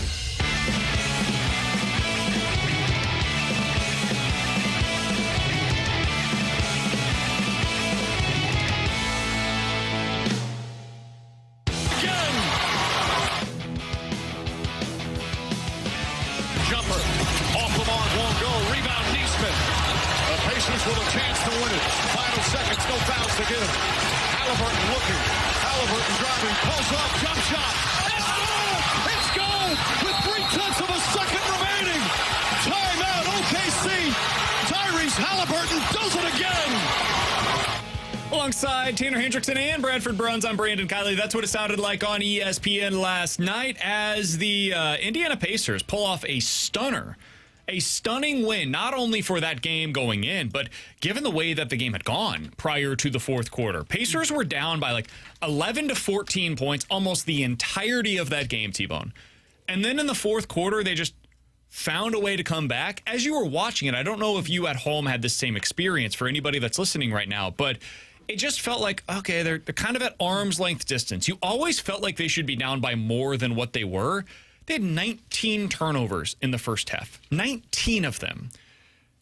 The Pacers finished the game with 15 more turnovers and 15 fewer shots than the Thunder had. Eventually, basketball becomes a math equation. Nobody wants to think about it that way, and I don't blame you for it, but it is somewhat a math equation. That's what the Celtics proved last year with all of their three-point makes that they were able to make. Like, eventually, 3 is just worth more than 2. If you make enough of them, hey, good luck keeping up with us. But the Pacers just keep finding a way to pull this off. They keep it close, and then late, they make a couple of big plays. Halliburton makes a huge shot. You're going home. We're the winners. Sayonara. Can they keep this up, T-Bone? Was this a one-off? Was this okay, weird stuff happened in game 1. Thunder are a very young team, didn't capitalize in the late game moments. Maybe they made a weird decision with going with 1 big instead of the 2 that they've been using for most of the postseason to match things up. What did you make of game 1 Pacers winning in the NBA Finals? In theory, no, they can't keep this up because I truly believe the Oklahoma City Thunder are the better team, and I don't even know if there's an argument against Oklahoma City Thunder. They're deeper in my opinion.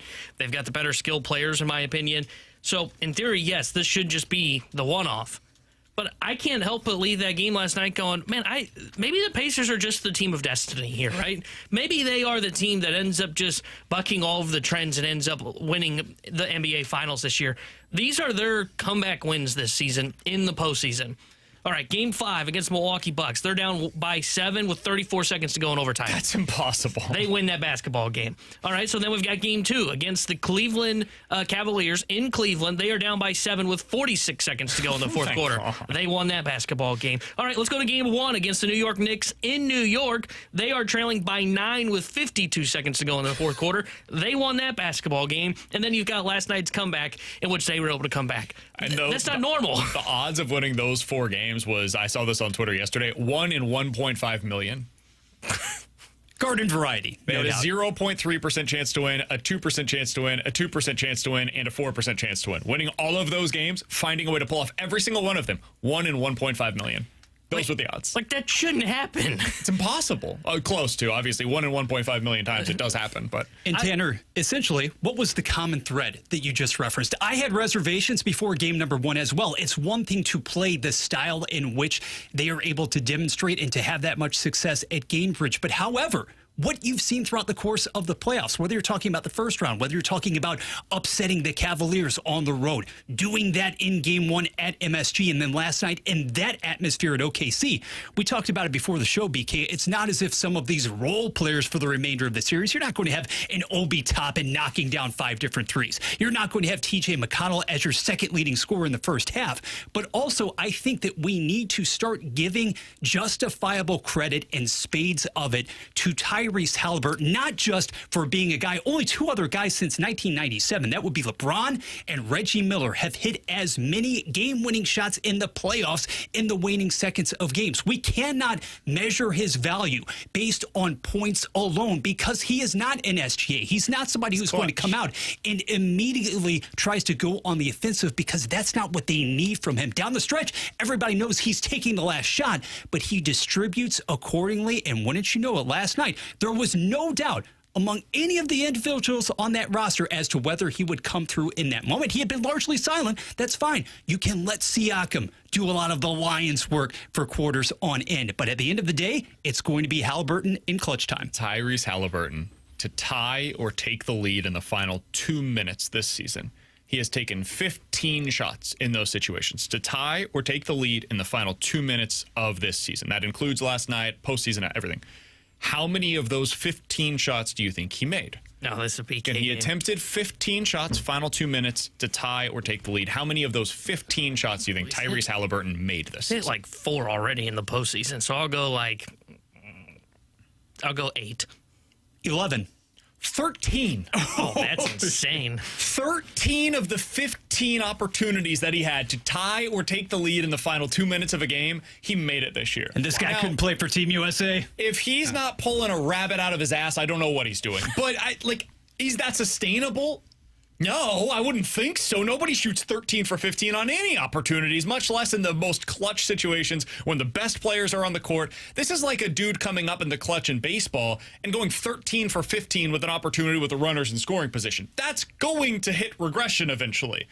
Or maybe not. Maybe the dude is just the most clutch player that you can remember. This feels like Robert Horry, except Robert Horry was the definition of a role player, right? He was typically the 4th best team on those championship contending teams over the years. If that. Halliburton is either 1 or 2 on the Pacers, depending on how you compare he versus Pascal Siakam. They're different players, but if you wanted to say one's better, cool. I don't really feel like getting into that conversation right now. He's a stud in every sense of the word, and one of the 2 best players on a potential championship caliber team. He reminds me a lot of Jimmy Butler in this regard. Different players. They go about it very differently. But Jimmy, in the waning seconds of a game, I believed was going to make the shot.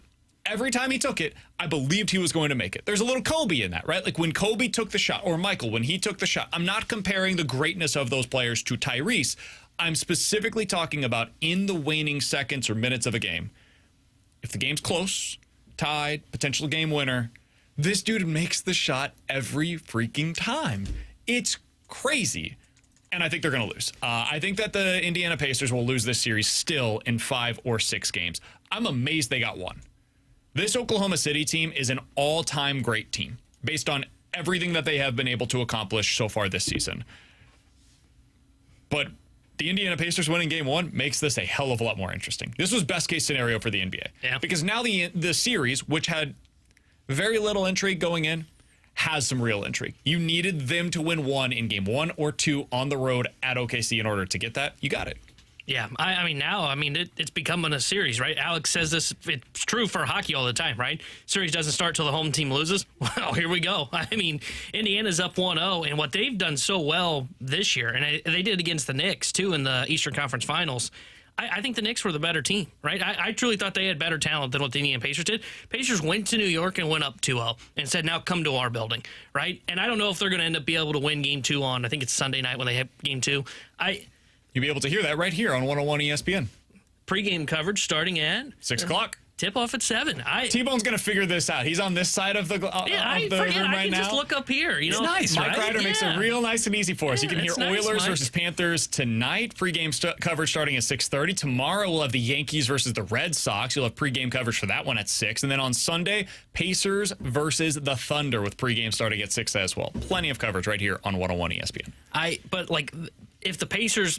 They've made this a series to where, I agree, I don't think they're the better team. And I would still pick the Thunder, but I'm very hesitant to do that because everything that they have done, they shouldn't be here, in my opinion, right? They don't belong in the same stratosphere as the Oklahoma State Thunder. I think they should have lost to Cleveland. I know they were dealing with some injuries at the time. They should have lost to Cleveland. They should have lost to the Knicks. The only one that I said made sense was, okay, they can beat Milwaukee. I wish I was a Pacers fan because this is the best kind of team to root for. It's the best. This is a team that had no business getting here. They were off to a really sluggish start this season. It's kind of similar like the Braves in 21, I guess it would have been, that run that they went on to win the World Series that season. Dude, they were without their best player. And they went on to win the World Series after reconstructing the outfield at the trade deadline that year. The Cardinals in 2011, 2006, those were not the best teams of this era of Cardinals baseball. But they were the teams that won it, and they felt like this. T-Bone mentioned the Team of Destiny thing. That was 2011, 2006 for the Cardinals. 2019 for the Blues. No business doing what they did. It was a Disney movie script, and they would have thrown it out because it was too outlandish for them to go on that kind of a run, firing the coach, finding this goaltender, and then boom, everything comes together after the GM said, here's your Christmas wish list. Look who you would like from our team. Get ready for them. Bidding war starts now for the deadline. Like, all of that happened. This is that, but in Indiana. It's the best way to live as a fan is when your team has no expectations and they go on this miraculous run and you leave on the other end and you're wondering, you have like this whiplash of wondering, what just happened? And it will never be like this again for the Indiana Pacers. No. Never again will it feel like this. No.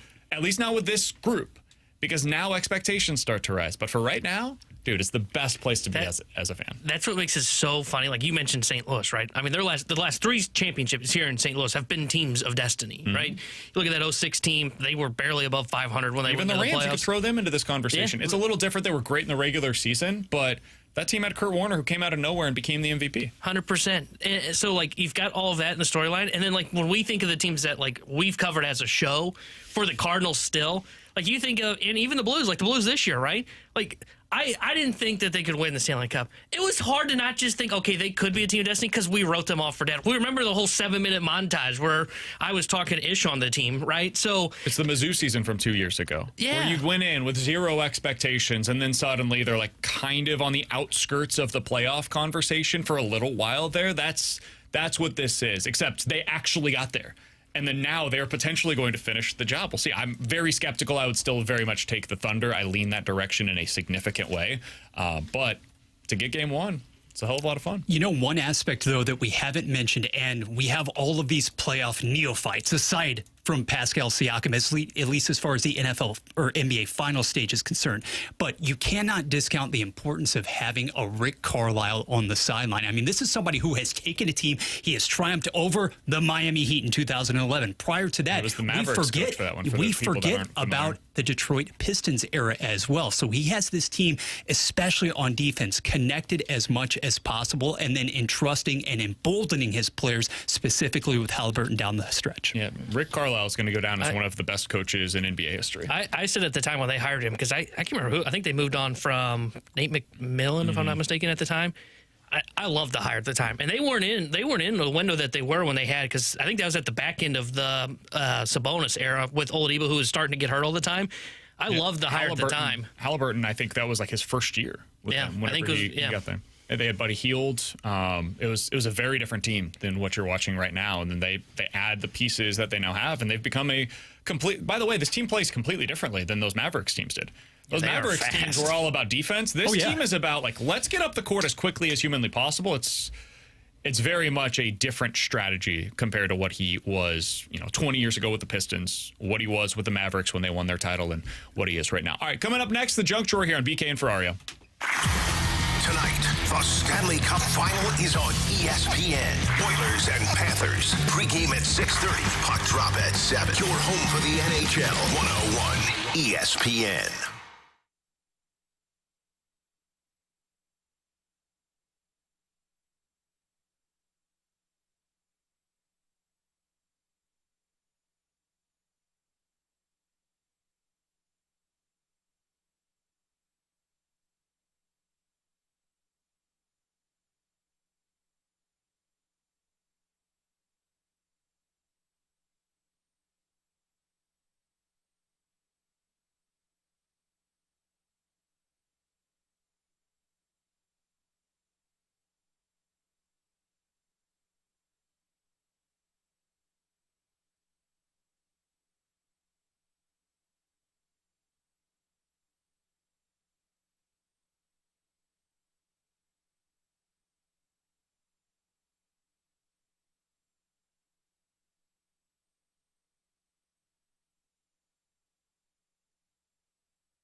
This is exactly where you want to be listening to us. It's BK and Ferrario on 101 ESPN. Let's open it up. The junk drawer with BK and Ferrario.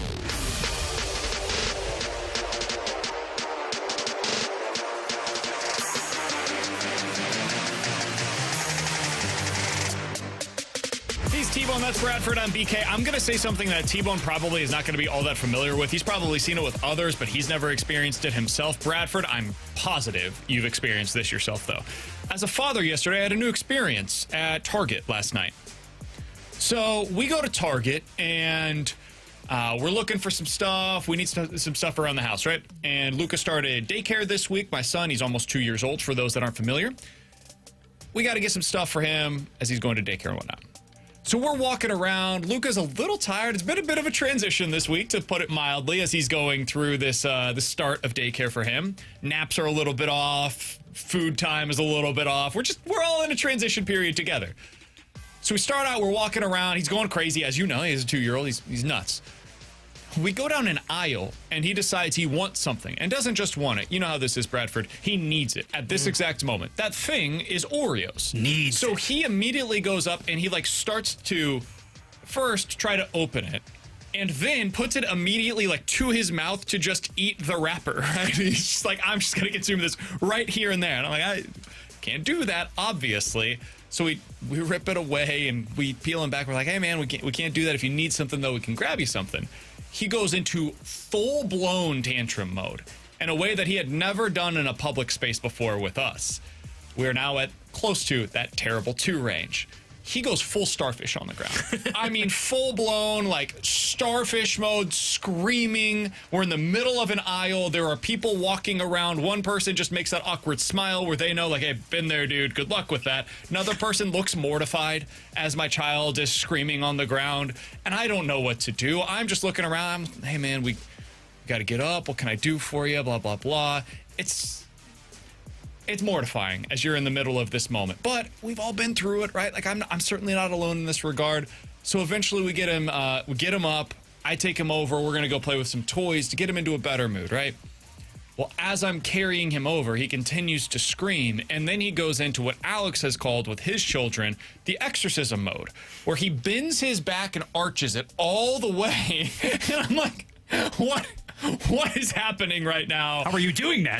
The classical Southwest commercial, the want to get away moments. That was me yesterday as I am walking the aisles of Target, and I just see the eyes immediately because my son's screaming at this point, and they're like, "Who is this man? And what is he doing to this child?" And the answer is, I am taking him to a place that he would like to go, and he is not cooperating at all.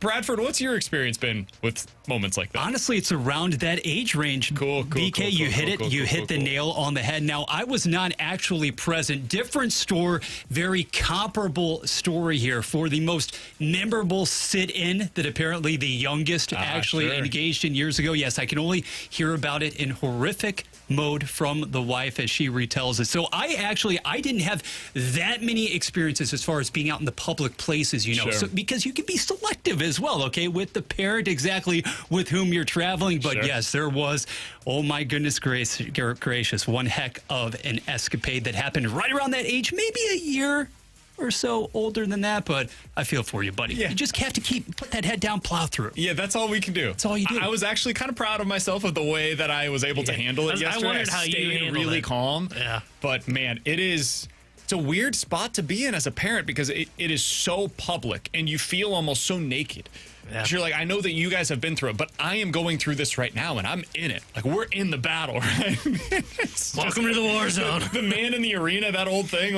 Hey, man, I respect the hell out of all the athletes that go through this. Dude, try being a parent. Yeah. You like this, And many Tanner? of them get both of it. Dude, it is, you don't know how you're going to react until you are. It is time to react. We're in the end game now. Coming up next, how do the Cardinals navigate their lineup this weekend? They've got a lefty on the mound tonight, couple of righties as well. How do they navigate this thing with such a short bench right now? We'll talk about it next year on 101 ESPN. Spring into a new home with amazing savings at TR Hughes. Visit trhughes.com.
WXOS, WXOS HD1 East St. Louis. 101 ESPN is driven by Auto Centers Nissan, home of the lifetime warranty and 30-day return.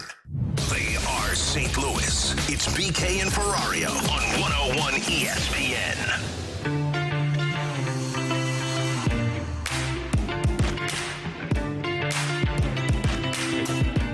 Alongside Tanner and Bradford, I'm BK. You got BK and Ferrario here on 101 ESPN. Alex out today. He'll be back in with us on Monday. The Cardinals have an interesting decision this weekend with their lineup. They do have a lefty on the mound that they'll be facing tonight. Robleski? Is that how we're pronouncing this? Robleski with a W? BT said, yeah. He's going to get the start for the Dodgers. He's had a couple of spot starts for them so far this season. It hasn't gone great in the 2 starts. One of them, he allowed 8 earned runs against the Nationals in 5 innings. The other, he was better. He's pretty good against the A's. Did not allow a run. They won that game 19-2 against the Sacramento Athletics. We're just going to call them A's. Yeah. So it's been touch and go. In AAA, he has not been very good either of the past 2 seasons. This is a guy you should be able to get to. And then there's Yamamoto and May on the mound, and those are less encouraging for the Cardinals, where both of them are righties. But, T-Bone, the Cardinals have had some struggles with left-handed pitchers lately.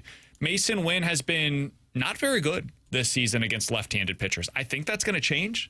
I think it's small sample size theater, but it is 75 plate appearances at this point, so it's not that small of a sample size. He mentioned it after that 1 home run that he hit off the lefty. Hey, man, I haven't been able to get one off of one this year, so that felt really good. They've got to get him going. Beyond that, though, how do you construct this lineup for tonight? How do you get the most out of them when you don't have Jordan Walker as that right-handed bat in the outfield too? Listen, he hasn't been great against lefties, but at least he gives you a little bit of a platoon advantage there.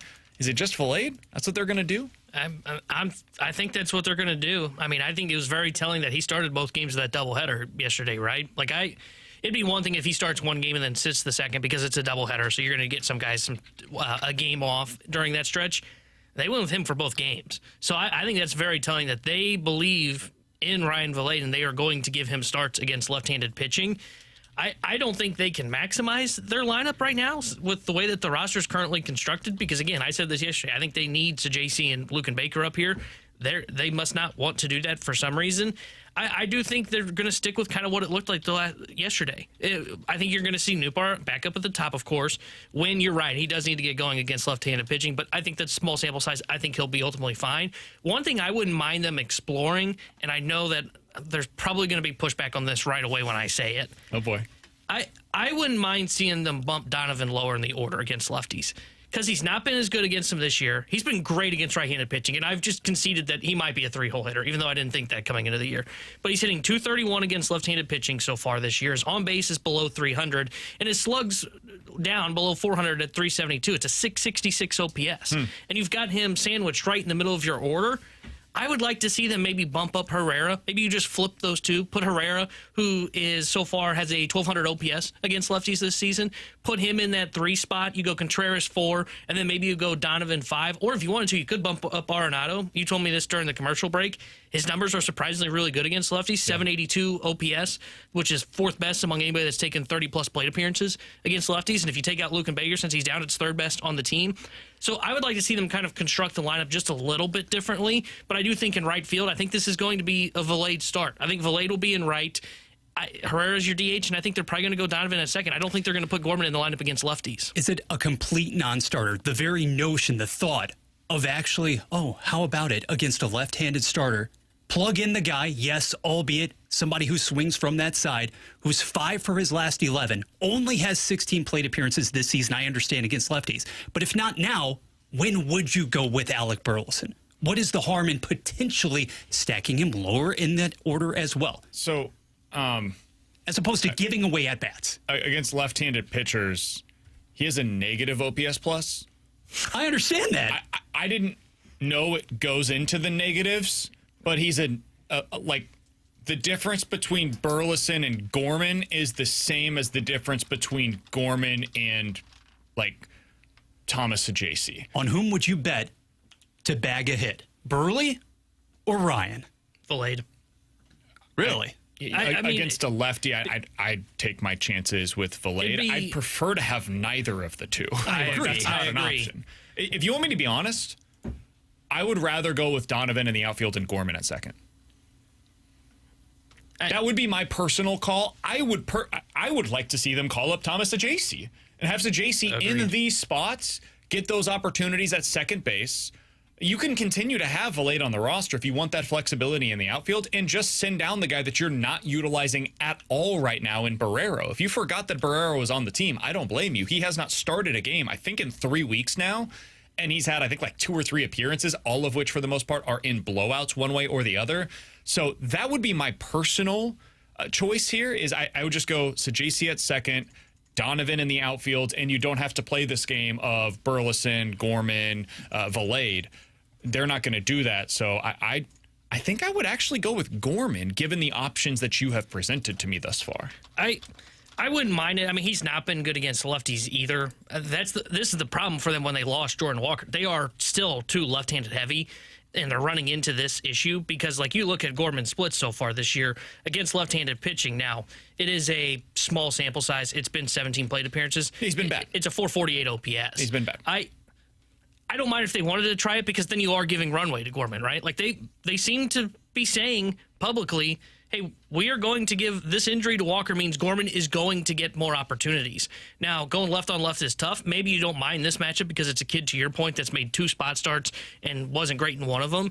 So and last year he was okay against lefties. And not good, but okay. And I remember when we were at winter warm-up in the offseason, like, you presented a question of, like, how they were going to handle pinch hitting in this season at the time when we thought Luke and Baker would be up here. And Ollie specifically, like, referenced Nolan Gorman of, like, hey, you don't mind Gorman left on left. So I don't mind if they go that route. I would probably start Valade just because I think you get away from, you keep Donovan in the lineup there, and I would just move him down. But I don't mind if they go Gorman because they keep saying they want to go with runway. The truth is they just need their right-handed hitters to be better against lefties than they have been so far this year. You're not getting enough out of Mason Wynn right now. He's batting .210 against left-handed pitchers.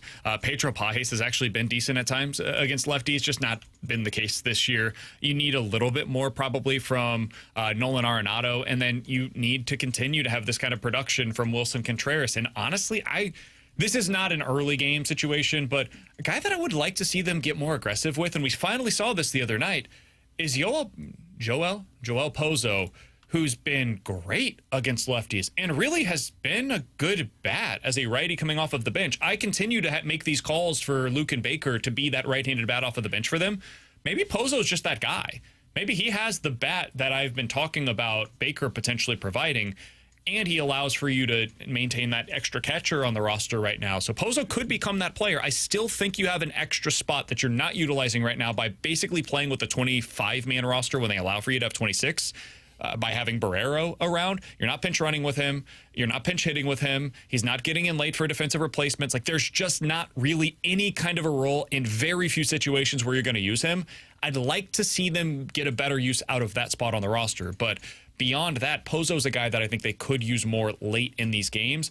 The way that they manage this one's going to be very interesting, T-Bone, because you're not expecting the starter for the Dodgers to go long. He's probably a 4 or 5 inning guy, and then you're playing in the matchups against the bullpen. So that is one of the reasons I don't think they'll switch up the lineup tonight, because you could be seeing like righties, lefties. They'll play the matchup game later, and you don't want to get into a significant right or left-handed lane.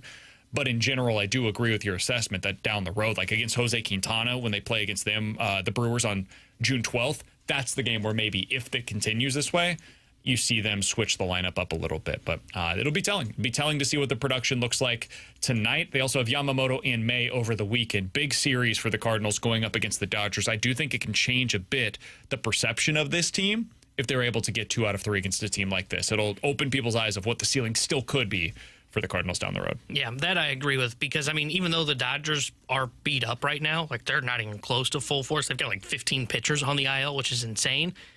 They're still a really good team. Like, they have the 3rd best record in the National League, even though they're missing like an all-star pitching staff. So I think if the Cardinals are able to take care of business, I think it will stick with fans of like what we talked a little bit about yesterday on the Redbird Report, which is, man, they don't ever feel like they're out of games. And even though there are talent deficiencies, there's no question they don't have the same roster the Dodgers have. They also didn't have the same roster that the Phillies had, and they took 4 of 6 in the season series over the Philadelphia Phillies. So I think if you're able to find a way to win 2 of 3 against the Dodgers, I think it does 2 things. I think it potentially gets more buy-in from fans of like, well, okay, they just held serve against one of the best teams in baseball. But also I think it calms down anybody that may have some of the fears right now that we've talked about of, whoa, boy, here comes that regression. They've just lost 4 of their last 6, and what T-Bone said was pass or fail, and they failed. Maybe they're really starting to come back down to earth. If you're able to win 2 or 3 from the Dodgers, there might be some calming of that. We did get this from the YouTube chat. Baseball Moron says, I believe Katie Wu said that Barrero cannot be sent down without exposing him to waivers. That is true. He does not have options remaining. I don't know how big of a threat that is. He's a guy that has not produced at the major league level so far this year. And if I'm just being totally candid here, I think you could use that roster spot on somebody else. But again, that's me playing the short-term game when I know the Cardinals view this very differently. This is one of those things we have philosophical differences on the 40-man roster and how difficult it is to navigate. There have been times in the past where that is something that has grown really tiresome. The way they talk about how difficult that thing is to navigate, I don't think it's as hard as sometimes it can be made out to be. All right, coming up in about 15 minutes, we'll play a game of One's Gotta Go. You give us 4 different options. We'll tell you which one's got to go on BK and Ferrario. But next, The Athletic put together a list of lessons from this year's Final Four in the NHL. We'll talk about those, how they apply to the Blues potentially next year on BK and Ferrario.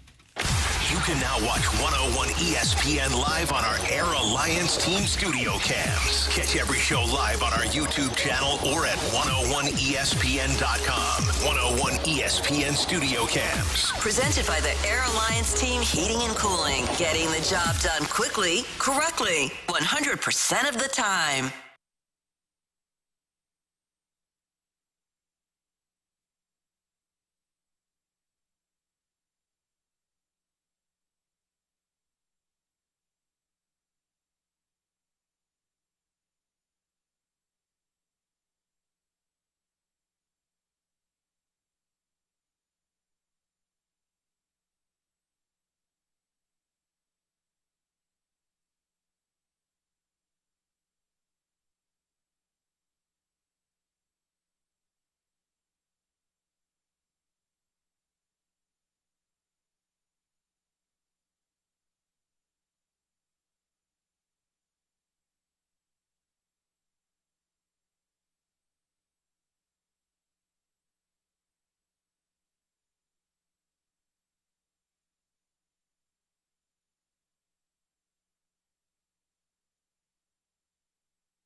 Giving you the picture, the real big St. Louis sports picture.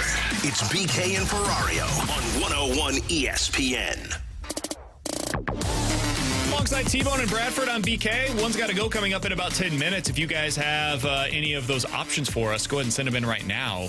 Any categories. You give us 4 options. We'll tell you which one's got to go here on BK and Ferrario. But did want to talk a little bit of hockey here with you. Alex is out, but we get to talk hockey prior to Game 2 of the NHL Stanley Cup Finals, which you'll hear right here on 101 ESPN tonight. Pre-game coverage starting at 6:30. Over on The Athletic, they had a really good piece breaking down the biggest lessons that we could learn. These are from each individual team of the Final Four that made it to the conference finals. I wanted to go over some of these and how they could potentially apply if we localize them to the Blues, T-Bone. So the first one that they had was on Jamie Benn and what he meant to the Stars this year, and then what ultimately he became for them in the postseason. Is the Jamie Benn quote isn't the reason that Dallas' season came to an end, but the Stars' offense dried up. The coach lost confidence in the number 1 goalie when it mattered the most, and the captain was part of the problem, not part of the solution. In 18 games, he only mustered 1 goal and 3 points. When accounting for minutes played, that shakes out to a little more than half a point per 60 minutes in all situations. That's a massive drop-off from last postseason when he was over 2. The year before, he was over 2 as well. So we saw him go from a guy that had been, a consistent 60-plus point producer during the regular season to a 50-point producer this year, and then the drop-off was really felt for them in the playoffs. T-Bone, this is why I have concern over signing guys that are over the age of 30, 32. He's 35 years old. Once you get into those years, once it's gone, man, it's gone. And it's really hard to get it back. And you feel that the most once you get into these settings because you're going up against the McDavids, the Dreisaitl's of the world, and that can leave you exposed. So one of the big, if you want to call it a lesson to be learned is, man, that cliff comes for you, and when it comes, it is not graceful. And those contracts can be really, really difficult to overcome. They don't have to deal with that right now, but he was playing like 3rd or 4th line minutes for them once they got into the postseason. Yeah, it's kind of like the fear I had with Shen, right? And then Shen had the bounce back year this past season. I will give credit to Army now. It's what makes it really hard for I love John Tavares, right? He falls into kind of this Ben conversation in terms of his age, not the production. The production is there for John Tavares. It will be a short-term deal for him. I think it makes sense. I don't know how Army's going to feel about that, though, right? Is Army going to look at that and go, okay, that age is too much of a risk? And to Army's credit, he moves on from these type of deals when he can, right? Like he didn't re-sign David Perron. He didn't re-sign Ryan O'Reilly. Why? Part of the reason was because he thought maybe there was the age curve that was coming. So I don't know what to expect from him when it goes into free agency. I think it is more likely they're going to be shooting for someone under that age of 30 for what you just said there when it comes to the market. When you think about what the Blues were able to accomplish under Jim Montgomery this year, big part of that was the system and the defensive structure that the team finally bought into. And that was the second lesson that Shayna over at The Athletic had on her piece today. She said the system works if you have enough skill. And she was referencing this to the Carolina Hurricanes. The Hurricanes had a really excellent season, all things considered, given where they were at the deadline and then what happened with Rantanen and getting back to the Eastern Conference Final. And, hey, they won a game in the Eastern Conference Final this time around, so congratulations. They did the impossible. Unfortunately, they just didn't have enough high-end players. And this is, to me, the big question that I will have about the Blues and what the ceiling is for this build right now. I think the Blues are a really good team, and I think they have the potential to be a great team down the road. But how do you avoid getting locked into where the Hurricanes have been, which is really good? They're consistently getting to the conference finals, and their fans just don't care anymore. Their fans are where the Cardinals fans were 3 years ago. It's like, cool, you guys consistently put together these 90-win seasons. You maybe even get to the NLCS like they did in, 2019? And then what? Like, where is the next step coming from? It doesn't seem like you have the ability to construct a roster that takes that next step. That's going to be the next big question. And this is like a 3 to 5 year conversation for the Blues. How do they get to that level? And do they have the skill that is required in order to get there, either from players that are coming from within or guys that they're able to add from the outside? The Hurricanes' answer was no, and I'm not sure what their pivot is there. The Blues are going to have to answer that over the next 3 to 5 years. Yeah, I'm with you there 100% because, like, this is the constant conversation. I feel like we've even kind of had this over the last couple of seasons of, okay, well, what do the Blues need to add while they try to exit out of the retool? And I think it'll be more of a conversation as they get back into that winning window. But do they need more grit or do they need more talent, right? And I always lean on the side of they need more of the talent, the goal scorers, right? I think they need more of the finisher, not so much the... I'm just throwing the name out here because it's one that is talked about. The Trent Frederick, right? The guy that comes in is kind of the grinder, perfect kind of third-line center for you on a cheaper deal. I would be looking more for the upside conversation of who's the guy that can really help bring more offensive punch to the table rather than going with the guy that, well, he brings a physicality level to the game. I think you've got plenty of those guys already. The thing I think you're still missing is a little bit more skill to be added into this top 9 in this lineup. Totally agree. And now we get to the next piece of this. The playoffs are a different animal if you're able to get there. And this is in regards to the Oilers, but it also, I think, could apply to the Florida Panthers as well. Both teams basically treated the regular season as do enough to get in. Yeah.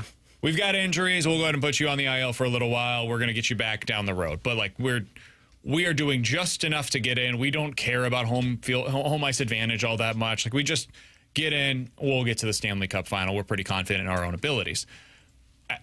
This is one of the reasons why I think that the playoffs were so important for the Blues this year was getting in to find out where you're at, because the playoffs are a different animal. They look different. You can watch this series right now, dude. The pace of it, the physicality of it, it's just different. Also, the pressure is different. And you can feel it when you're on the ice in these games, or even for us as you're watching it. You can feel guys that live up to those moments, like a Sam Bennett, for example, and you can feel it when guys shrink for those moments. Sometimes you can feel that in net for guys. Connor Hellebuck, for example, when he's on the road and he's getting it from the crowds. I wanted to see what the Blues what they looked like in these pressurized situations, and I'll tell you, I thought they responded extremely well to it. I didn't feel as though they shrunk from the moment. I thought this team, a lot of the guys that I had questions about going into the playoffs, I felt better about coming out of them than I did going in. Like Jake Neighbors, that dude could play in the playoffs. Yeah. Theoretically speaking, his game should translate to playoff hockey. Now I've seen it. Now I have no questions about that. Jimmy Snuggerud, oh my God, man. For him to be able to come in and adjust the way that he did and play at that level in the playoffs, I feel really good about what he's going to be. It's one of the reasons why we were so high on Holloway and Broberg coming off of their playoff run last year. Dude, I don't care what those guys do during the regular season, although it was great. I've seen them do it at the highest level in the games that matter where the pressure is the highest. Those guys can play when the lights are the brightest. So I thought that was a huge piece for the Blues, was to get in, find out where these players are at, and now you can build accordingly to see where you're at. Yeah, I agree with that because, I mean, you watch the playoffs. I mean, it is just more physical, tighter checking, and honestly, the line between what's a penalty and not really gets blurred in the playoffs. You see all kinds of, like, I'll call them cheap shots that you get away with that you don't in the regular season. And I think you saw, to your point, like, Neighbors can play that style. Jimmy Snuggerud, though, the one thing you notice, and I mean, you were going to see this. He's a college kid come out.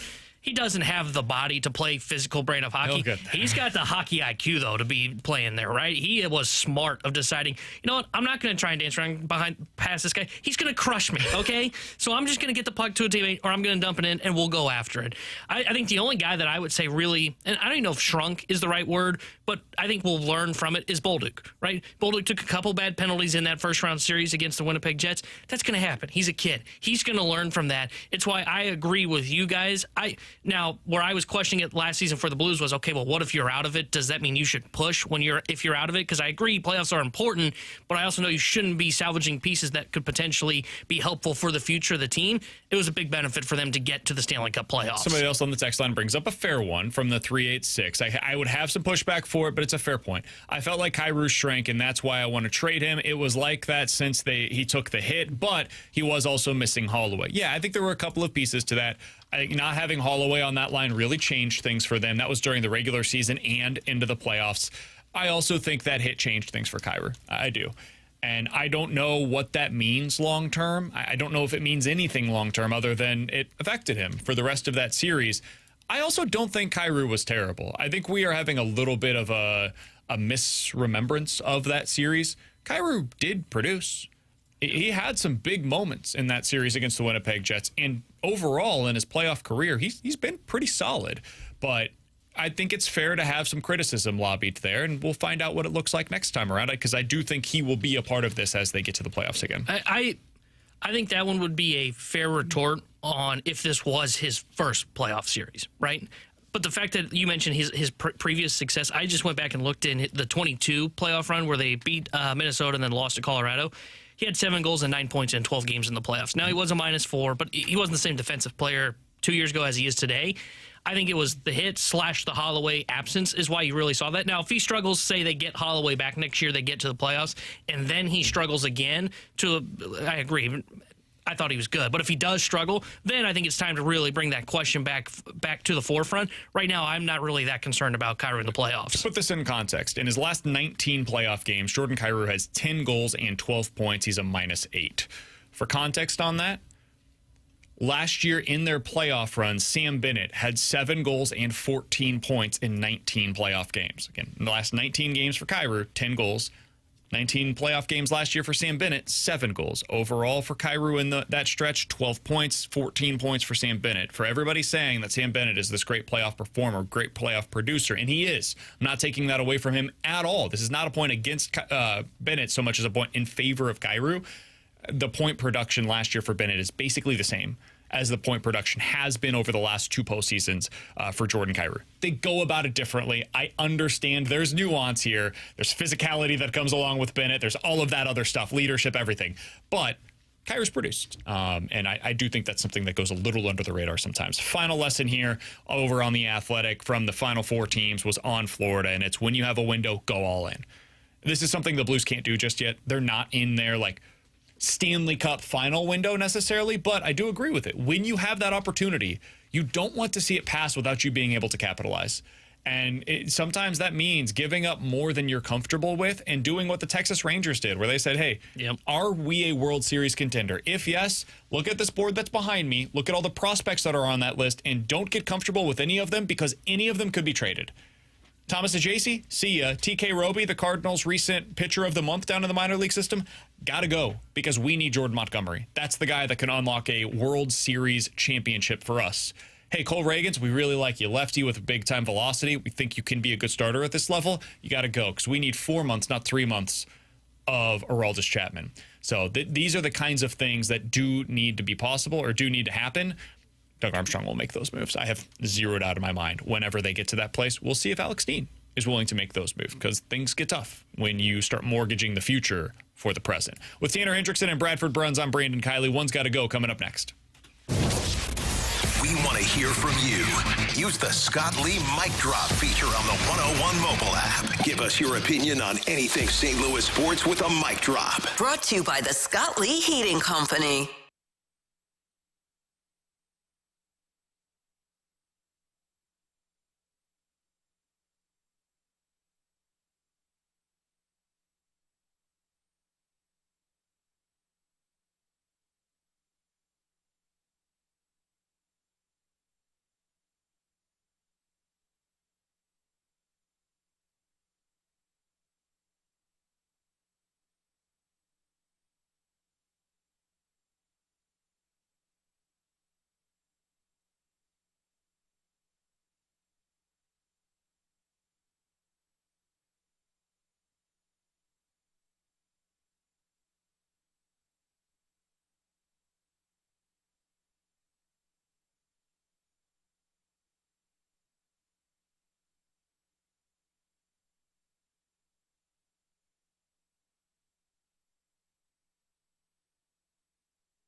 Now listen to 101 ESPN On Demand. Get caught up on all our shows and podcasts at 101ESPN.com or on the 101 mobile app. 101 ESPN podcasts are presented by the Schaefer Door Company.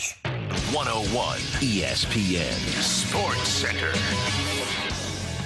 Dodgers head downtown. I'm Bradford Bruns. Your Sports Center update is driven by Johnny Londoff Chevrolet, plus a Johnny Londoff Autoplex. Tonight at 7:15, Sonny Gray takes the mound as St. Louis opens a 3-game set against Los Angeles. Usual suspects decorate Ollie Marmol's order, although Ryan Valade will man right field. Dave Robertson Company just edged New York 6-5, while STL split its doubleheader versus Kansas City. Matthew Liberatore did leave that second tilt with fatigue issues. Stanley Cup Final Game 2 also unfolding shortly before 7:30 p.m. on 101 ESPN. Edmonton holding an early series edge over Florida there. NBA, Indiana similarly optimistic after nipping OKC 111-110 despite committing 24 turnovers. This Sports Center update was driven by Johnny Londoff Chevrolet and Johnny Londoff Autoplex. See them at londoff.com. Chevy, together we drive. Are you kidding me? We're right back to more of it. It's BK and Ferrario on 101 ESPN. This is BK and Ferrario. Time now for One's Gotta Go. We offer up the talking points, and you get to pick which one's gotta go on 101 ESPN.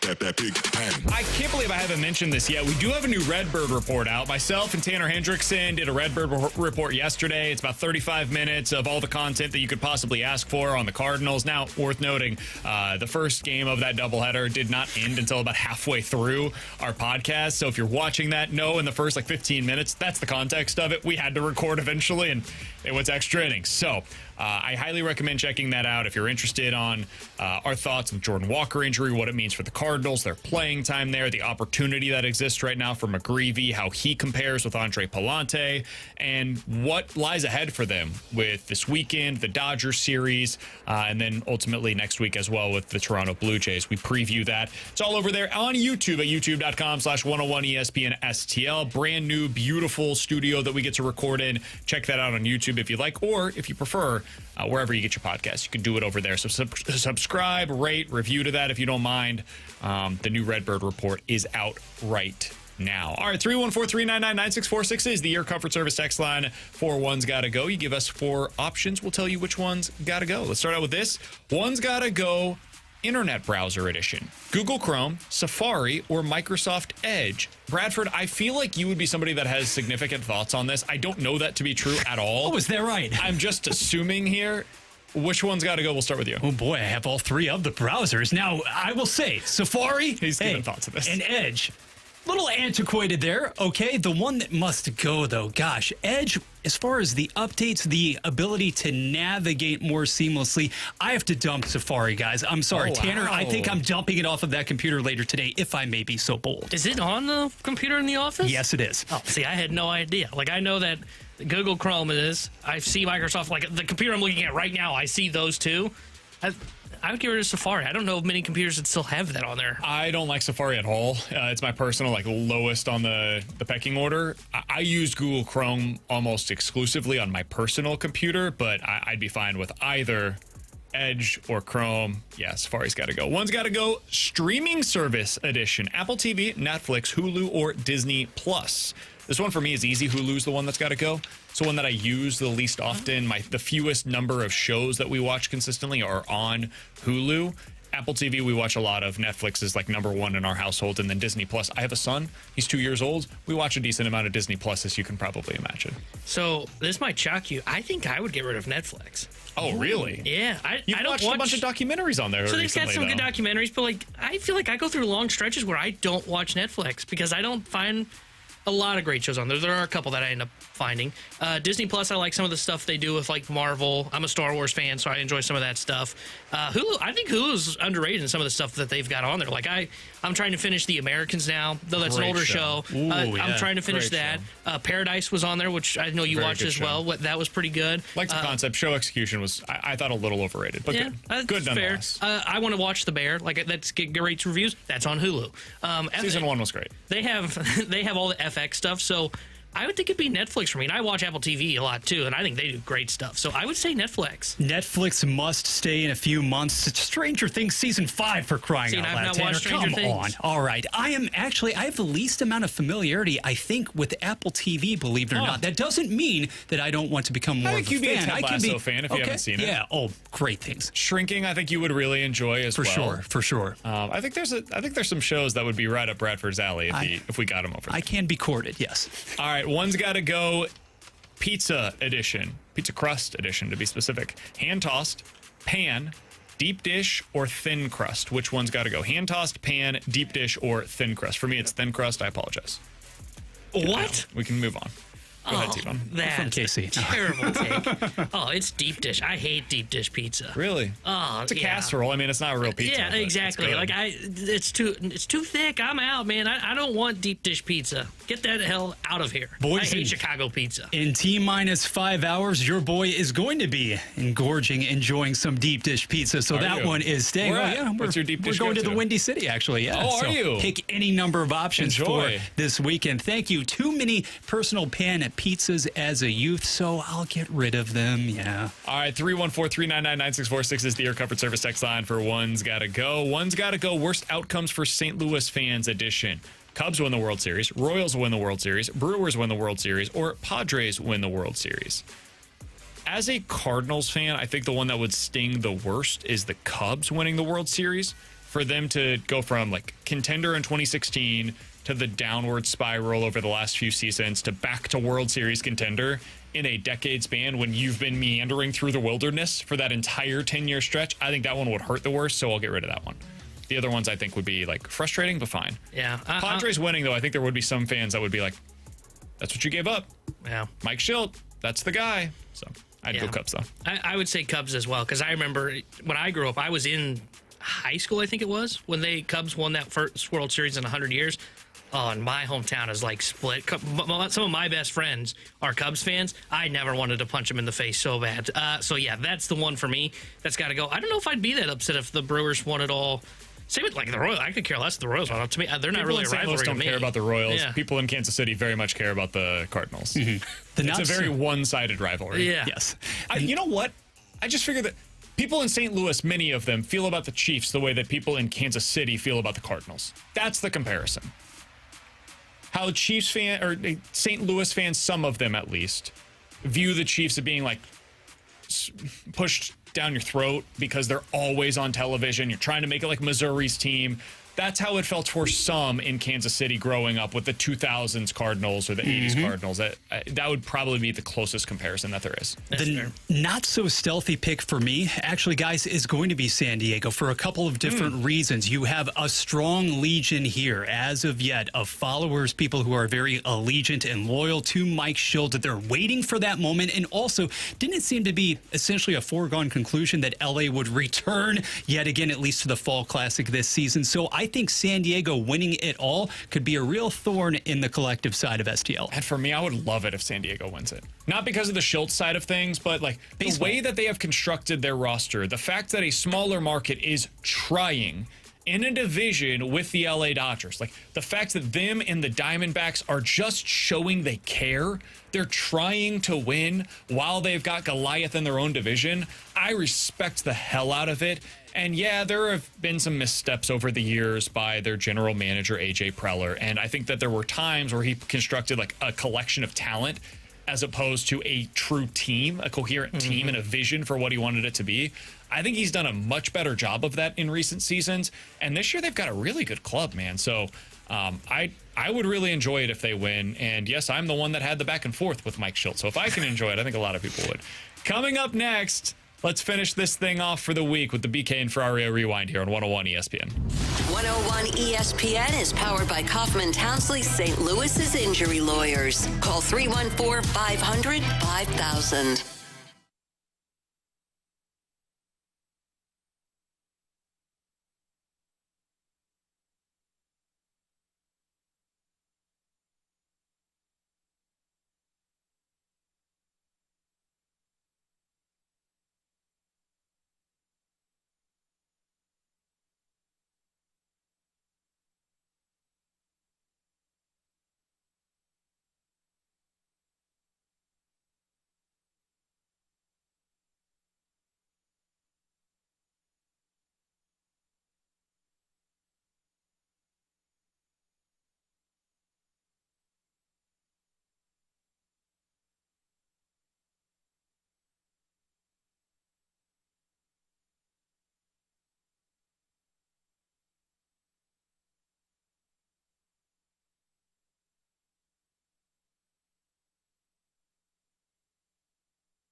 This is exactly where you want to be listening to us. It's BK and Ferrario on 101 ESPN. Let's run it back with a daily rewind on BK and Ferrario. Brought to you by Gloria Loom, your home sold guaranteed realty. Selling your home begins at GloriaHasTheBuyers.com.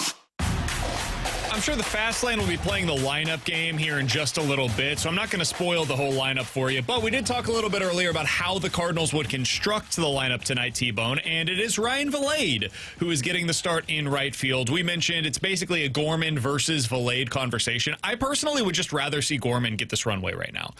I'm guessing what they're going to do, they'll platoon right field. Valade gets the start against the lefty. He's probably going to come out relatively early. He's a guy that goes 4 or 5 innings, most appearances. So you'll see Burleson get the opportunity against that first right-handed reliever whenever he comes in. And then you could potentially platoon it from there if you had another option on the bench. Unfortunately, they do not. And so since they're effectively playing with a 25-man roster right now, that becomes the end of your bench more or less. So it's frustrating to me the way that they're operating. And who's Gorman platooning for in this scenario? Who are you? You're not hitting him for anybody in here, because again, Burleson would be the guy that gets that at bat for Valade. I guess you could technically do so for Pages, but they've been hesitant to do that most of the time this year because he has so much value defensively. It's just it's a weird spot to be in as a roster, and yet here we are. All right, so Cardinals back in action tonight against the Dodgers. T-Bone, the big thing that we're going to be watching over the next few days is the pitching. Libby blew up yesterday. Velocity dropped. If you want our full extended thoughts on that, you can check it out on the podcast page after the show today, 101ESPN.com. The free 101 ESPN app is where you go to find it. Those podcasts are sponsored by Schaefer Door Company. T-Bone, Dodgers coming into town, and they have hit all of the home runs. All of their numbers are very good and shiny, and I don't need to reference them for you here. You know them. They're awesome. What are you looking for this weekend? What are you going to have your eye on? I think it starts with, I will start with this. I will be curious to see what McGreevy looks like on Sunday, assuming he's the guy that starts. They haven't made that official. That's kind of the wink, wink, nod, nod right now, is that he's the sixth man. If he has some swing and miss against the Dodgers, it's going to be hard for Palante to beat him to keep that spot in the rotation when they go back to a 5-man, in my opinion. Because BT said it best. You've mentioned their home run numbers. You cannot pitch to contact against the Dodgers. And when we talk about if this team is a playoff team or not, you can't pitch to contact to some of the best teams in baseball because they just slug, and they do real damage. So, and we've seen the negatives of that, right? The last 2 series have been very much the BABIP has gone the other way. Things are swinging in the other direction. Early on, the defense was playing great. They were making some elite plays, and it's not like they are playing bad defense now. The ball's just not finding them anymore, and it's leading to some big blowups for the pitching staff. So I'll be curious to see with Gray and McGreevy and Fedde, do 2 of those 3 guys, basically Gray and McGreevy, do they have enough swing and miss to get through that Dodgers lineup to potentially help you take 2 of 3? Gray was the one that I was going to reference because his home runs have been an issue over the past couple of years, but not at home, really. At home, especially this season, he has not had a home run issue. 4 home runs given up in the 8 starts at home. That's 47 innings. 5 home runs on the road this year in 4 starts. Half of the starts, more home runs in half of the innings, 21 versus 47 at home. Can he continue that trend against a lineup that has the most home runs in baseball, nearly double the number of home runs that the Cardinals have produced so far this year? Because if he can, I think he'll be able to navigate this lineup. Because the Dodgers, while excellent at just about everything, really their calling card is that home run power. They slug, baby slug, and T-Bone is going to really enjoy watching them this weekend. That's for damn sure. But if Sonny can avoid the long ball, and Busch Stadium is a good place to do so, the Cardinals are going to have every opportunity to win that game with him on the mound tonight. They have a decisive pitching advantage with him going up against the rookie from the Dodgers. Fedde versus Yamamoto is exactly the opposite. Yamamoto has a huge advantage pitching-wise, and then we'll see on Sunday. Dustin May has really great stuff, but he has not been overly effective so far this season. Meanwhile, the opposite is true for the Cardinals' young man and Michael McGreevy. The stuff isn't going to rate all that well, but he's super effective. So I think this is a series where you've got one clear advantage, another one that's about even, and one that you're clearly on the inferior side of. I hope they win 2 out of 3. That's not my expectation, but that is my hope. And if they can do that, I think we're coming in on Monday saying, all right, everybody take a deep breath. World Series bound. It's going to be all right. It was a weird couple of series against the Royals and the Texas Rangers, but they played up to the competition that we saw against the Dodgers. Should be a hell of a lot of fun this weekend at Busch Stadium. If you're going out to the ballpark, enjoy it. It's very rare that you get to see an opportunity to see a player like Shohei Ohtani or Mookie Betts, Freddie Freeman in person, to see all of those guys on the field at once. It's a unique opportunity, and I highly encourage everybody to go out there if you can this weekend to see the Dodgers and also to, of course, celebrate the Cardinals as well. For Tanner Hendrickson and Bradford Bruns, I'm Brandon Kiley. Again, if you want to check it out, full conversation about the Cardinals for 35 minutes can be found right now over at youtube.com/101ESPN-STL. It's where the Redbird Report can be found today. You can always check out our podcast on the podcast page as well. We'll talk to you guys on Monday at 11 a.m. The Fast Lane's coming up next here on 101 ESPN. The NBA Finals are on ESPN. Sunday, Thunder and Pacers. Pregame at 6. Tip-off at 7. Your home for the NBA is 101.